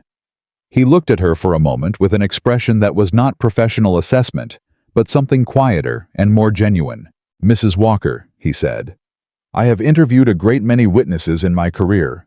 I have interviewed people who saw terrible things and tried to document them under difficult conditions. What you did, maintaining a continuous, accurate, undiscovered record of financial fraud over 4 years, under the roof of the man committing it, while he simultaneously undermined your confidence and your credibility, is one of the most remarkable acts of documentary discipline I have ever encountered." The cabin was very quiet. Evelyn looked at the journal on the table in front of her, the leather cover worn smooth from 4 years of being hidden and retrieved and hidden again. The pages covered in her careful handwriting, the ink shaded differently from year to year as the quality of what she could afford to buy changed. "I just wrote things down," she said. "You wrote the truth down," Reed said. "Every day, when it would have been easier and safer not to. That is not a small thing." She pressed her lips together once. Then she looked up with clear eyes and said, "What happens next?" What happened next took shape over the following 4 days. Reed sent wires. He met with Patterson, whose copy of the evidence he reviewed and whose professional assessment of the legal position he discussed, in terms that Nathaniel mostly followed and Evelyn followed completely. He sent a communication to the federal examiner in Boston, coded in the particular professional shorthand of men who did this kind of work and understood what urgency looked like, and received a reply within 2 days that confirmed what he had suspected. Charles Whitmore had been informed of the federal examination. He had retained lawyers. He had also, according to the examiner's wire, attempted to file an injunction against a list of unnamed individuals in the Idaho Territory, which injunction the court had declined to issue on the grounds of insufficient cause and jurisdictional complexity. He tried to get the courts to act against us directly, Evelyn said when Reed read the wire aloud. He tried, Reed agreed. He didn't succeed, because the examiner's case is strong enough that the court doesn't want to create obstacles. That would be my assessment, yes. She was quiet for a moment, turning this over. He's out of legal options in Boston, so he's going to try to make this about me directly, about my credibility. She looked at Reed. He'll say I'm unstable. He's always said that. He'll say the journal is fabricated. He'll say I have a personal vendetta. He's going to try exactly that, Reed confirmed. His lawyers have already introduced language suggesting psychological instability and personal motivation. He paused. It won't work, for 3 reasons. First, Greaves's records are independent corroboration that exists without any possible contribution from you. Second, your documentation is too consistent over too long a period to be fabricated. A fabrication would have inconsistencies in the handwriting, in the ink, in the paper aging. A forensic examiner has already looked at the copies and confirmed they're genuine. Third, he looked at her directly. You are going to testify. And when you testify, anyone in that room is going to understand very quickly that the characterization of you as unstable is not a description of you. Evelyn looked at him. You want me to go to Boston, she said. I think you should go to Boston, he said.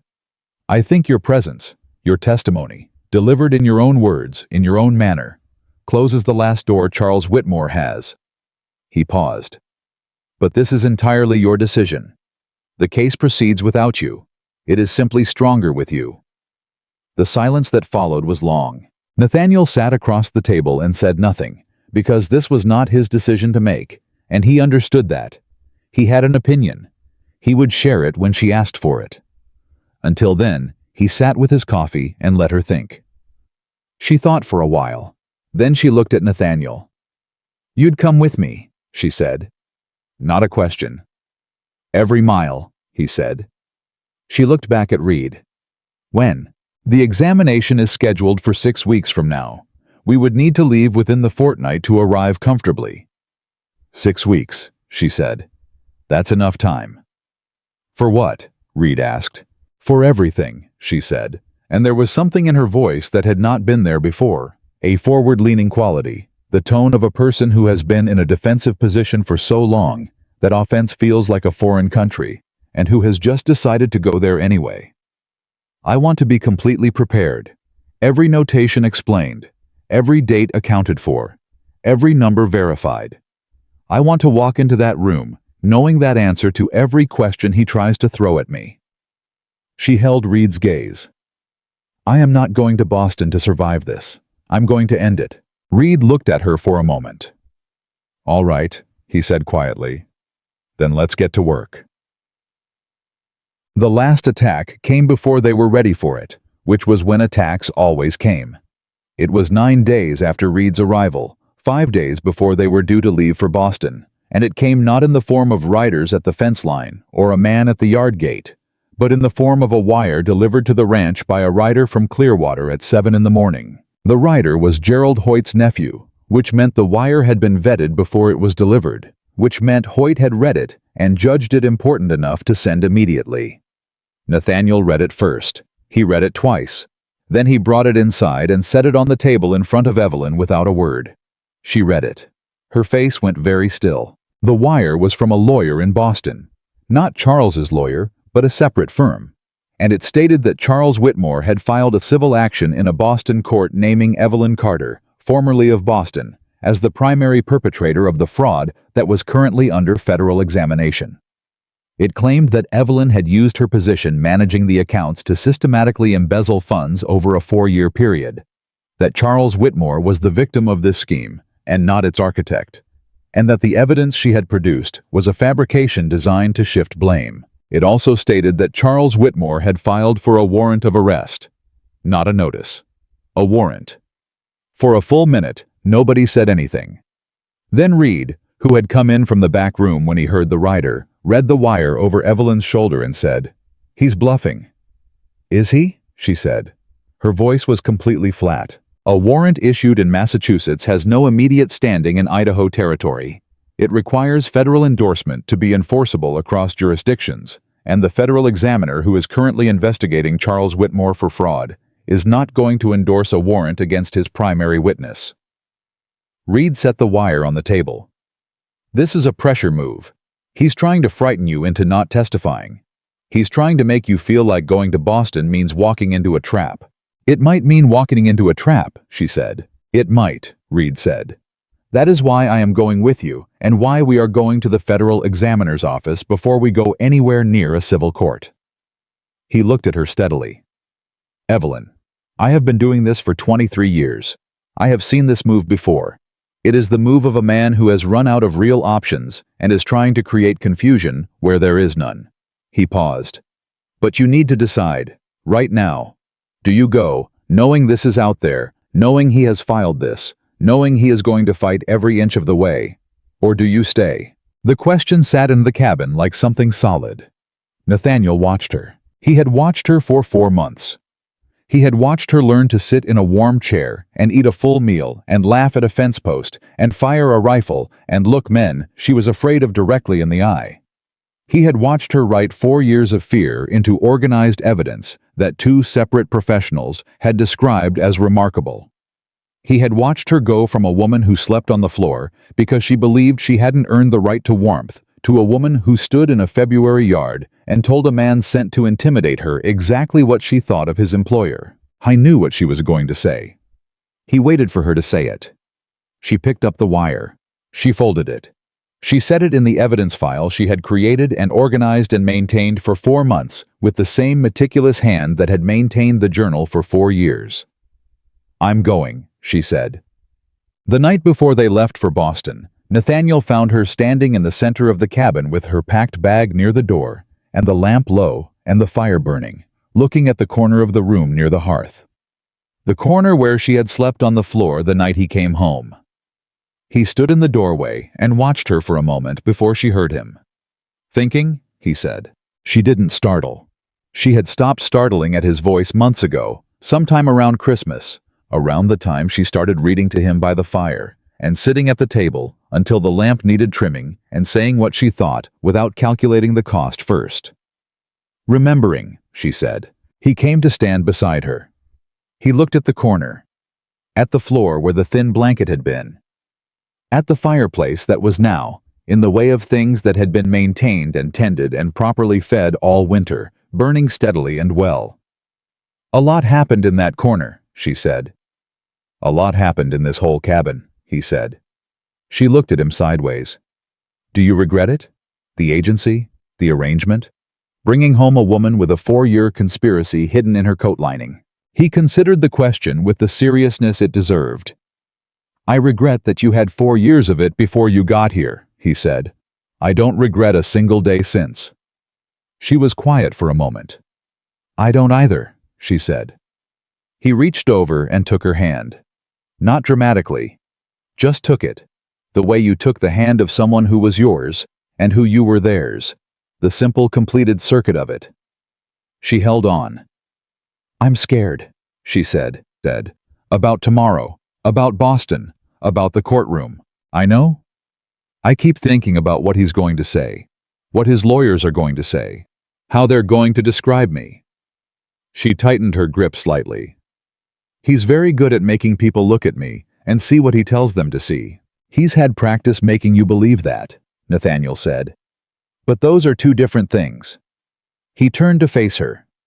He could make the people who loved him look at you and see what he wanted. He could make the people who depended on him look at you and see what he wanted. He cannot make a federal examiner look at 4 years of consistent documented evidence and 2 independent witnesses and see what he wants. He held her gaze. You are not going into that room alone. You are going in with the truth, and the truth does not require you to be articulate or composed or impressive. It just requires you to say what happened, exactly as it happened, exactly as you wrote it down. He paused. Can you do that? Yes, she said, without hesitation. Then that's enough. She looked at him for a long moment. Nathaniel, she said. Yeah, when we come back. She stopped. started again. When this is over and we come back here, I want to plant the garden properly this spring. I want to expand the supply records into a real accounting system. I want to talk to Patterson about whether there's legitimate work in the valley for someone with bookkeeping skills, because I think there might be. She paused. I want to do all of that. I want to come back here and do all of that. Then we'll do all of it, he said. You don't mind? The accounting work, other people. He looked at her like the question was slightly ridiculous, which he found endearing rather than irritating. Evelyn, he said, the question of whether I mind you using your capabilities is one I would prefer you retire permanently. He squeezed her hand once. Get some sleep. We leave at first light. She squeezed back. First light, she agreed. Boston in early April was nothing like the Boston Evelyn had left in November. Or perhaps it was exactly the same, and she was the thing that was different. She had grown up in this city. She had walked these streets as a girl with her parents, and then as a young woman under her uncle's particular definition of supervision. Always watched, always assessed, always aware that the right impression was the only impression that mattered, and that the right impression of Evelyn had never, in Charles Whitmore's estimation, included her having opinions or abilities that exceeded what was convenient for him. She walked through it now beside Nathaniel Walker, who was 6.5 feet tall and entirely comfortable taking up space, and beside Samuel Reed, who knew every professional in every relevant office in this city, and who had sent wires ahead so that their arrival was expected and their purpose was known. People looked at Nathaniel the way people always looked at him. The size, the western coat, the hat, the complete absence of any apparent awareness that he was supposed to feel out of place. Evelyn watched the city look at her husband and felt something that was partly amusement and partly affection and partly a satisfaction she didn't entirely try to contain.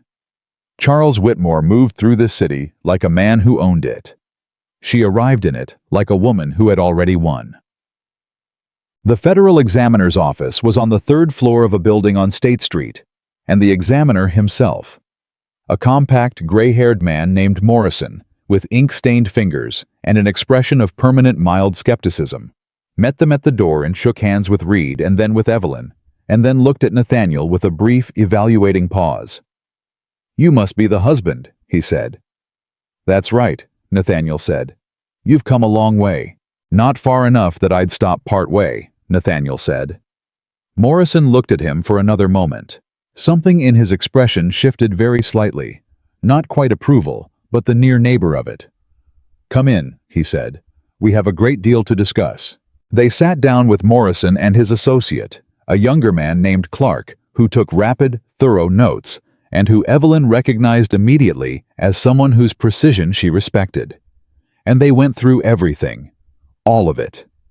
Reed presenting, Evelyn clarifying, Morrison asking questions that were pointed and occasionally uncomfortable and never once condescending. At one point, Morrison asked her directly, Mrs. Walker, your uncle's lawyers have characterized your records as a fabrication motivated by personal enmity. What do you say to that? Evelyn looked at him calmly. I say that the notation on page 47 of my journal was written on the same day as the corresponding entry in Arthur Greaves's ledger, using terminology that matches Greaves's notation exactly, for a transaction that neither of us discussed with the other or knew the other had recorded. She paused. If that is a fabrication, it is the most elaborate coincidence in the history of financial record-keeping. And if Charles Whitmore's lawyers have a more plausible explanation for why 2 independent witnesses documented the same fraudulent transaction on the same day using the same terminology, I would genuinely like to hear it. Morrison looked at Clark. Clark had stopped writing and was looking at Evelyn with an expression that was not entirely professional. Morrison turned back to her. So would I, he said. So would I. The civil case Charles had filed, the one that named her as the perpetrator, that demanded her arrest, was addressed in Morrison's office on the 2nd day. Morrison had anticipated it. Reed had prepared for it. The documentation Evelyn had annotated and organized over those 11 days at the kitchen table had given both of them everything they needed to demonstrate to the court that the civil filing was not only baseless, but constituted an active attempt to obstruct a federal examination. The judge who reviewed the filing did not take long. He dismissed the civil case in its entirety. He also issued a formal reprimand to Charles Whitmore's lawyers for the use of the civil court to interfere with a federal proceeding, which was not a small thing, and which, Reed told Evelyn quietly, as they walked out of the courthouse, effectively ended Charles's ability to file any further actions against her through this jurisdiction. "It's done?" she said. "That part is done," Reed said. "The federal examination continues, the fraud case continues, but his ability to come at you legally, to threaten you, to accuse you, to use the court system as a weapon against you, that is done." She stopped walking. In the middle of a Boston street in April, with the city moving around her and Nathaniel beside her and Reed a step ahead, Evelyn Carter Walker stopped and stood completely still for a moment. Nathaniel stopped with her. I didn't say anything. He just stood there, a wall of steadiness in a city street, and let her have the moment. She looked up at the buildings she had grown up under, the offices her uncle moved through like a man who owned the air in them, the streets she had walked afraid. "He's going to be arrested," she said. "The examiner intends to move quickly," Reed said, having stopped and turned back. "Given the strength of the combined evidence, he expects to have sufficient grounds for formal charges within the month. And the warrant he filed against me has been dismissed and expunged." Reed paused. "Your record is clean, Mrs. Walker. It was always clean. The only thing that was ever on it was what he put there." She absorbed this. Then she looked at Nathaniel. "I want to go home," she said. He smiled. Not the careful, controlled expression she had seen on him in those early weeks, but something entirely unguarded and real. "Train leaves Thursday," he said. They were 2 days outside of Boston, somewhere in Ohio, with the fields going brown gold on both sides of the rail car, and the afternoon light coming sideways through the windows, when Evelyn said something she had been building toward for a while. "He's going to lose everything," she said. Nathaniel looked up from the map he'd been studying. Not mountain maps, not grazing plans, just a general map of the territory between them and home. "Yes," he said. "The company, the reputation, the position." She looked out the window. "Everything he built his whole life, everything he told me I owed him for, everything he said justified the way he treated me. It's all going to be dismantled, publicly." "How does that feel?" he asked. She considered the question for a long time. Long enough that Ohio became Indiana outside the window, and the light shifted, and a porter came through and went out again. "I thought it would feel like victory," she said finally. "I thought I would feel something very clean, something final." She paused. "But it doesn't feel clean. It feels—" She searched for the word. "Complicated. He's a terrible man who did terrible things, and he is going to face justice for them. And that is right. And also he's the only family I had after my parents died, and he made that mean nothing, and that is just sad." She looked at Nathaniel. "Is that strange, to feel sad about it?" "No," he said simply. "I'm not sad for him. I know. I'm sad for the version of things that might have existed. If he had been different. If he had looked at an 8-year-old girl who had just lost everything and seen someone to take care of, rather than someone to use." She turned back to the window. "I'm sad that that version of my life never happened." Nathaniel folded the map. "A different version of your life," he said, "wouldn't have brought you to a train station in Clearwater in November." She looked at him. "No," she said. "It wouldn't have." "Then I can't be sorry for the way it went," he said. "I can be angry at what it cost you. I am angry at what it cost you, but I cannot be sorry for where it ended up." He met her eyes. "You understand the difference?" She looked at him for a long moment. "Yes," she said.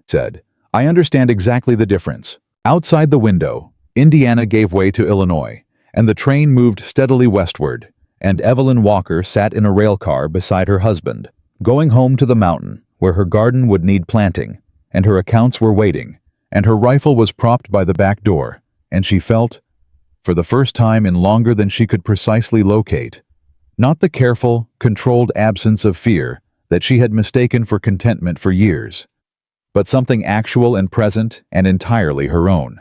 The feeling of a woman going home. Not because it was the only place she had, because it was exactly where she chose to be. They came home on a Wednesday. The trail up the mountain was running with snowmelt, soft and uncertain underfoot, and the horses picked their way carefully through the mud, while the pines on either side dripped steadily from branches, still carrying the last of the winter's weight. Evelyn rode the bay mare she had been riding since January, and the mare moved up the familiar trail with the easy confidence of an animal that knew where she was going. And Evelyn felt that confidence transfer up through the saddle and into her own body, like something she was borrowing and slowly making permanent. Nathaniel rode ahead on the worst sections, not to lead, but to test the ground, the same way he had always done everything. Practically, without ceremony, with the quiet competence of a man who understood that useful was its own kind of love. When the cabin came into view, Evelyn stopped her horse. She had not planned to. It just happened. The mare stopped because her rider stopped, and Nathaniel looked back and saw them standing there and waited. She looked at the cabin. She had arrived at it in November, terrified. She had stood in that yard and felt the mountain press down on her from every side. The altitude, the isolation, the size of the man she had just agreed to build a life with. The secret she was carrying. The fear that was so constant she had stopped being able to name it as fear and had simply started calling it her life. She looked at it now and felt something entirely different. She felt recognized, not by the cabin. She was not sentimental about buildings, she was too practical for that. But by what the cabin represented. By what had happened inside it. By who she had become in the space of one Idaho winter, measured in annotated journals and fence post targets and root cellar hinges and Christmas dinners, and a man who had said you don't earn this and meant it so completely that she had eventually, stubbornly, against every instinct she had been given, started to believe him. "You all right?" Nathaniel called back. "Yes," she said, and urged the mare forward. The first week home was the ordinary work of returning, restocking supplies, checking the livestock, assessing what the winter had done to the fences and the root cellar and the barn roof, writing to Reed to confirm safe arrival.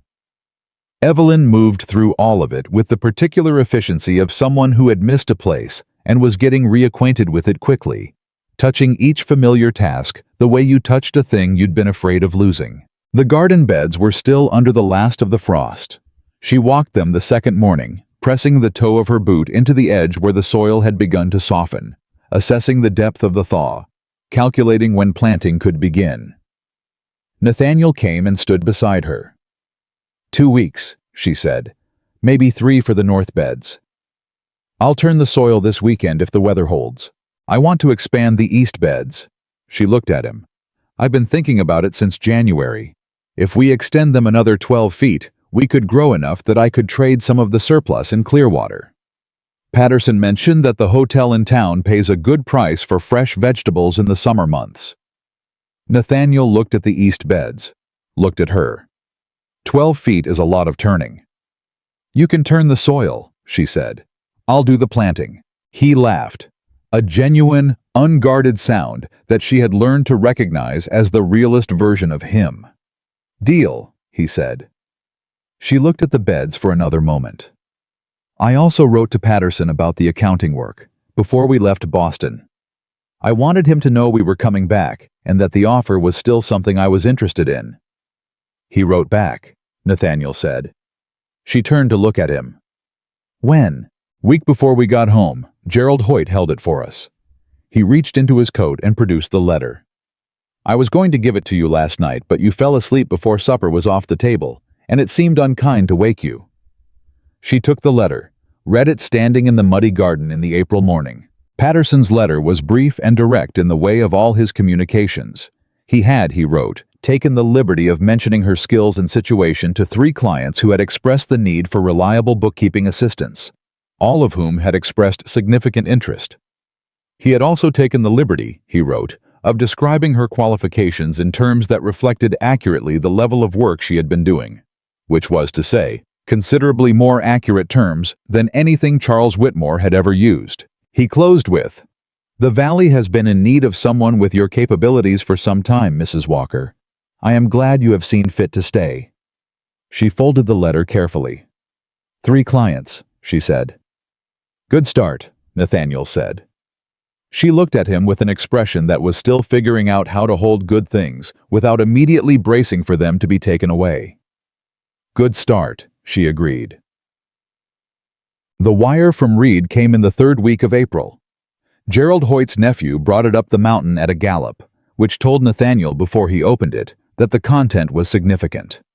He read it at the door and then brought it straight inside to Evelyn, who was at the table with the ranch accounts spread before her, expanding them into the proper double-entry system she had been designing since February. She read the wire. Charles Whitmore had been formally charged. Fraud, forgery, conspiracy to defraud, filing a false instrument with a court of law. The charges filled most of the wire's lines in the compressed, abbreviated language of telegraph communication, but their weight was not compressed at all. Reed's final line read, "Warrant executed this morning. Bail denied on grounds of flight risk. Your testimony was essential.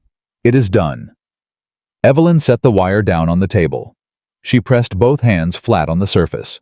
She sat very still. Nathaniel waited. She had been preparing for this moment since November.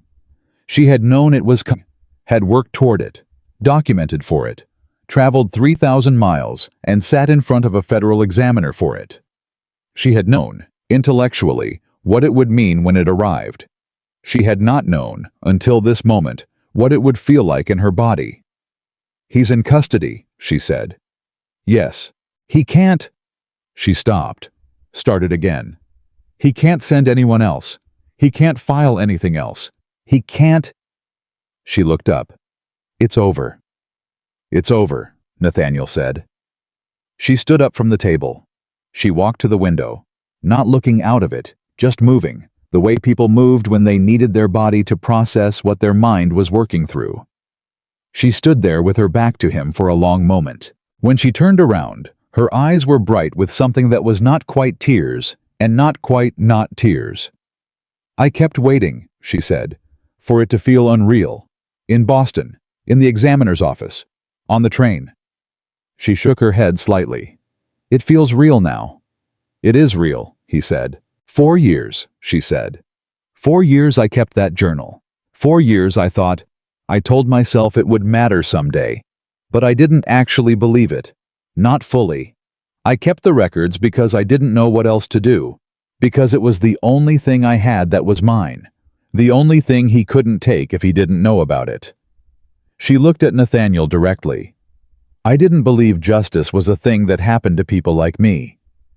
"People like you," he said quietly.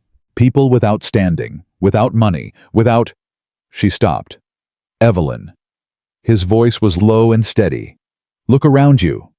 She looked at him. "You have standing," he said. "You have 3 clients in the valley who want to hire you.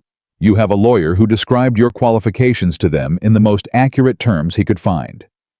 You have a federal examiner who will remember your testimony for the rest of his career." He paused. "And you have a ranch on a mountain in Idaho that is yours as much as it is mine, and a husband who has been watching you build yourself back up from the ground for 5 months, and who would very much like you to stop talking about yourself as if you were the woman who arrived on a November train platform, rather than the woman standing in front of him right now." The silence that followed was the kind that had weight and shape. Then Evelyn laughed. Not the startled, quickly suppressed laugh of those early weeks. Not the careful, measured response of a woman calculating how much emotion was safe to show. A real laugh, full and unguarded, the kind that came from somewhere deep and loose and entirely free. "You're very bossy," she said, "for a man who claims he wanted a partner rather than someone who obeyed without question." "I do want a partner," he said, perfectly seriously. "I just want my partner to see herself accurately. And you're qualified to make that assessment." "I have 5 months of data," he said. She was still smiling when she walked back to the table and picked up the wire and folded it and put it in the evidence file, the same file she had maintained all winter, the one that held Blackwell's visit, and the settlement offer, and the fence line confrontation, and the Boston warrant, and the court dismissal. All of it in order. All of it documented. She closed the file. She looked at it for a moment. Then she put it on the shelf beside the annotated journal, and she sat back down at the ranch accounts, and she picked up her pen, and she went back to work. May came to the Bitterroot Mountains the way it always did. Not gently, not dramatically, but with the particular unstoppable competence of a season that knew its own job. The East Garden beds went in on the second Saturday of the month. Nathaniel turned the soil on the Friday, all 12 extended feet of it, while Evelyn marked the rows and prepared the seed sets she had ordered from the Clearwater General Store. A more ambitious selection than anything the ranch had grown before, calculated against the hotel's summer needs and the valley's general preferences, and the particular soil conditions she had spent the winter researching in the agricultural pamphlets she'd sent away for in January. He came in from the turning with mud to his elbows, and sat at the table while she brought him coffee and looked at the seed packets spread across the surface with the expression of a man confronting the evidence of a plan considerably more complex than he had anticipated. "How many varieties of beans?" he said. "4, she said. "Is that?" "Yes," she said. He drank his coffee. "All right." She sat across from him with her own coffee and her planting schedule. An actual schedule, written out by date with soil temperature requirements and spacing calculations in the margins. And he watched her go through it with the focused, unhurried attention she brought to everything she took seriously, which was most things. "You're happy," he said. She looked up. "Right now," he said. "You're happy." She thought about denying it on reflex. There was still an automatic caution in her around declaring good things, some residual superstition that naming them would disturb them. But she caught the reflex and let it pass. "Yes," she said. "I am." "Good," he said, and meant it the way he meant most things, simply, completely, without any addition. The first client Patterson sent her was a hardware merchant in Clearwater named Bowen, who had been managing his own accounts for 12 years in a system that could generously be described as optimistic. She rode down to Clearwater on a Tuesday, reviewed his records in a single afternoon, and spent the following week reorganizing them into something that would pass inspection by any creditor or auditor he might encounter. Bowen looked at the completed accounts with the expression of a man who had just been handed a map for a territory he had been lost in for years. "I've been missing inventory costs for 18 months, he said. "You have," she said. "You've also been underpricing your nail stock by approximately 12%, which means you've been losing money on every bulk sale you've made to the construction crews since last spring." Bowen stared at her. "Mrs. Walker," he said, "what do I owe you?" She named a fair price. Not the price Charles would have told her to accept. Not the price of a woman who was grateful anyone wanted her skills at all. A fair price, calculated against the work done, and the time spent, and the value of what she had found. Bowen paid it without argument and asked if she could come back monthly. She said she could. She rode home with the money in her coat pocket and the particular lightness in her chest of a woman who had just been paid accurately for the first time in her life. And she rode the bay mare at a pace that was slightly faster than strictly necessary because the mare seemed to feel it too, the buoyancy of a good day. And they came up the mountain trail together in the May afternoon, with the pines shining and the mud drying and the garden waiting and the smoke from the cabin chimney visible from a quarter-mile out. Nathaniel was at the fence when she came in, doing the kind of slow, regular maintenance work that occupied his winter-restless hands through the mild months. He looked up when he heard the horse. She pulled up beside the fence and reached into her pocket and held out the money. He looked at it, looked at her face. "First client," she said. He looked at the money for another moment. Then he looked back at her with an expression that she had learned, over the months, to read accurately. The one that meant he was feeling something considerable that he was deciding how to hold without making a spectacle of it. "He pay you fair?" he said. "I priced myself fairly," she said. He agreed. He took his hat off and ran a hand through his hair in the gesture she had come to recognize as his version of being moved without having the words for it immediately available. "There it is," he said. There it is, she agreed. In June, a letter arrived from Reed. The formal proceedings against Charles Whitmore had progressed. His lawyers had negotiated a reduced charge in exchange for a full accounting of all fraudulent activity, a decision his attorneys had apparently made when it became clear that the combined evidence from Evelyn's journal and Greaves's records left no plausible defense. The company had been seized pending restitution. Several associates who had facilitated the scheme were under separate investigation. Reed wrote, at the bottom of the professional summary, I want you to know that your case has changed how this examiner's office approaches documentation from witnesses. Your methodology, the consistency, the precision, the daily practice of recording while memory was fresh, has been cited internally as a model for what thorough witness documentation looks like. You did something remarkable, Mrs. Walker. I wanted to make sure you knew that someone with standing to evaluate it had noticed. Evelyn read this letter twice. Then she folded it and put it not in the evidence file, which was closed, but in the small box beside her side of the bed, the box that held her mother's poetry book, and the first letter Patterson had written her, and the seed catalog she had ordered from in January, with notes in her handwriting in the margins. The things that were hers. Not evidence, not documentation, not proof of survival, just hers. On a Sunday evening in late June, when the garden was fully planted and green and the east beds were showing promise, and the accounts from Bowens and 2 other clients were filed and up to date, and the ranch records were in the best order they had ever been in, Nathaniel and Evelyn sat on the front step of the cabin after supper. The valley below was settling into the long summer dusk, and the sound of it, birds, the creek somewhere below the ridge, the horses in the pasture, the particular settled quiet of a mountain in good weather, was the sound she had been learning all winter, and that she understood now was not silence at all, but presence. The presence of a place that had agreed to hold you. She had brought her coffee. Nathaniel had his, and he was sitting with the comfortable, occupying stillness of a large man who had found exactly the spot he wanted to be and was in no hurry to leave it. Nathaniel, she said. Can I tell you something? Always. She looked out at this valley. When I arrived here, on that first night, when I was on the floor, she paused. I wasn't sleeping because I was tired. I was tired. But I was testing it. Waiting to see what the consequences would be of taking up space, of using a resource that hadn't been explicitly assigned to me. She shook her head slightly. I know how that sounds. It sounds like someone who had been trained very carefully to wait for permission before existing, he said. Yes. She turned to look at him. And you gave me permission, but that wasn't... She searched for the word. That wasn't the thing. The permission was kind. It was necessary. But it wasn't the thing that changed something. What was the thing? He said.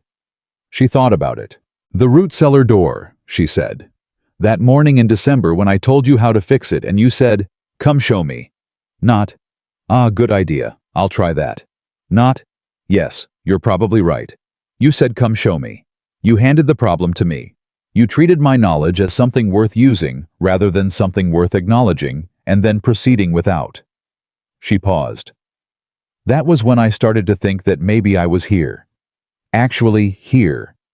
Not managing someone else's household from a careful distance, but here, in a life that was mine. Nathaniel was quiet for a moment, looking out at the valley. I asked you to show me, he said, because I genuinely didn't know, and you did. I know. That's why it worked. He turned to look at her. You're harder to impress than flattery. I'm impossible to impress with flattery, she said. I had 12 years of flattery used as a management tool. I know exactly what it sounds like. She held his gaze. But a man who says come show me because he actually wants to know, that I didn't have a defense against. He looked at her for a moment with that expression, the one that was feeling something considerable. I'm glad, he said, that the root cellar door was warped. She laughed, and then she leaned her shoulder against his arm, which was something she had never done before, had never initiated in that easy, unself-conscious way, had always waited to be invited, had always calculated the cost of proximity before risking it. And she felt him adjust slightly, the way he always did when she was near, moving to make room without making it noticeable, the physical grammar of a man who had been paying attention. They sat like that while the valley finished going dark. "You know what I've been thinking about?" she said eventually. "Tell me." "That woman on the train platform in November. The one who walked toward you like she was walking to her own execution." She shook her head. She was so frightened. She had been frightened for so long she didn't know there was another way to be in the world. She paused. "I want to tell her something." "What would you tell her?" Evelyn thought about this for a long time. Long enough that a coyote called somewhere below the ridge, and the horses shifted in the pasture, and the stars came out over the mountain one by one. "I'd tell her the bed is hers," she said finally. "The chair by the fire, the money in the tin box, the rifle by the back door, the accounts, the garden, the horse, the mountain." She paused. "I'd tell her none of it has to be earned. She doesn't have to prove herself into deserving it. It's just hers." She looked up at the sky. "I'd tell her to stop waiting for someone to assign her a life and start living the one in front of her." Nathaniel said nothing for a moment. Then, "You did tell her that?" She looked at him. "Every day," he said. "From November to now. Every time you sat in the chair and picked up the pen and sent the letter and stood in the yard and rode to Clearwater and walked into that examiner's office, you were telling her." He paused. "You told her loud enough that she heard it." Evelyn looked at him in the dark. She had arrived in Idaho Territory with an empty bag and a coat with a hidden lining and 12 years of someone else's definition of her worth. She had arrived believing that kindness was a transaction, that safety was temporary, that the best a woman in her position could do was make herself useful enough that the people who controlled her life would choose to keep her in it. She had arrived not knowing that she was about to walk into a mountain cabin and build, slowly, stubbornly, through a frozen winter and a spring of fear and a summer of deliberate becoming, the first life that had ever genuinely been her own. She reached over and took Nathaniel's hand. He closed his fingers around hers without looking down. Easy, certain, the way you held something you knew how to hold. "Thank you," she said quietly. "For what specifically?" "For saying, 'Come show me,'" she said. "For the tin box, for the thread, for not making decisions about my situation without telling me more than once." She paused. "For building the bed in the first place." He was quiet for a moment. "You want to know what I'm thankful for?" he said. "Yes, that you kept the journal." His voice was low and even. "That you spent 4 years writing the truth down in the dark, not knowing if it would ever matter, because it was the only thing that was yours. That you got on that train in November and came out here instead of disappearing somewhere easier." He looked at her. "And that when I came home to a cold cabin and found you on the floor, you didn't tell me you were fine." She looked at him. "I almost did," she said. "I know, you didn't." He squeezed her hand once. "That's when I knew." "Knew what?" "That you were going to be all right," he said. "And that so was I." The mountain held them in its dark and its silence and its absolute certainty about its own permanence, and the stars moved overhead the way they always did, indifferent to the specific human dramas playing out beneath them, but present, as they had always been, available to anyone willing to look up. Evelyn Carter Walker looked up. She was 27 years old, and she was sitting on the front step of her home on a mountain in Idaho, with her husband's hand in hers, and 3 clients, and a garden, and a rifle she knew how to use, and a file full of closed evidence, and a box full of things that were only hers. She was not the woman who had slept on the floor. She was not the woman who had needed to earn the right to warmth. She was not the woman Charles Whitmore had spent 12 years trying to make her. She was Evelyn Walker, bookkeeper, gardener, rancher's wife, and the woman who had written the truth down in the dark for 4 years and carried it 3,000 miles and laid it on a federal examiner's desk and watched it dismantle a man who had believed, right up until the moment the warrant was executed, that people like her did not fight back. She had fought back. She had won. And on this June evening, on a mountain in Idaho Territory, with the valley spread out below and the man she had chosen sitting solid and warm beside her. Evelyn Walker was not surviving her life. She was living it, fully, deliberately, and entirely on her own terms. And she intended to keep doing exactly that for the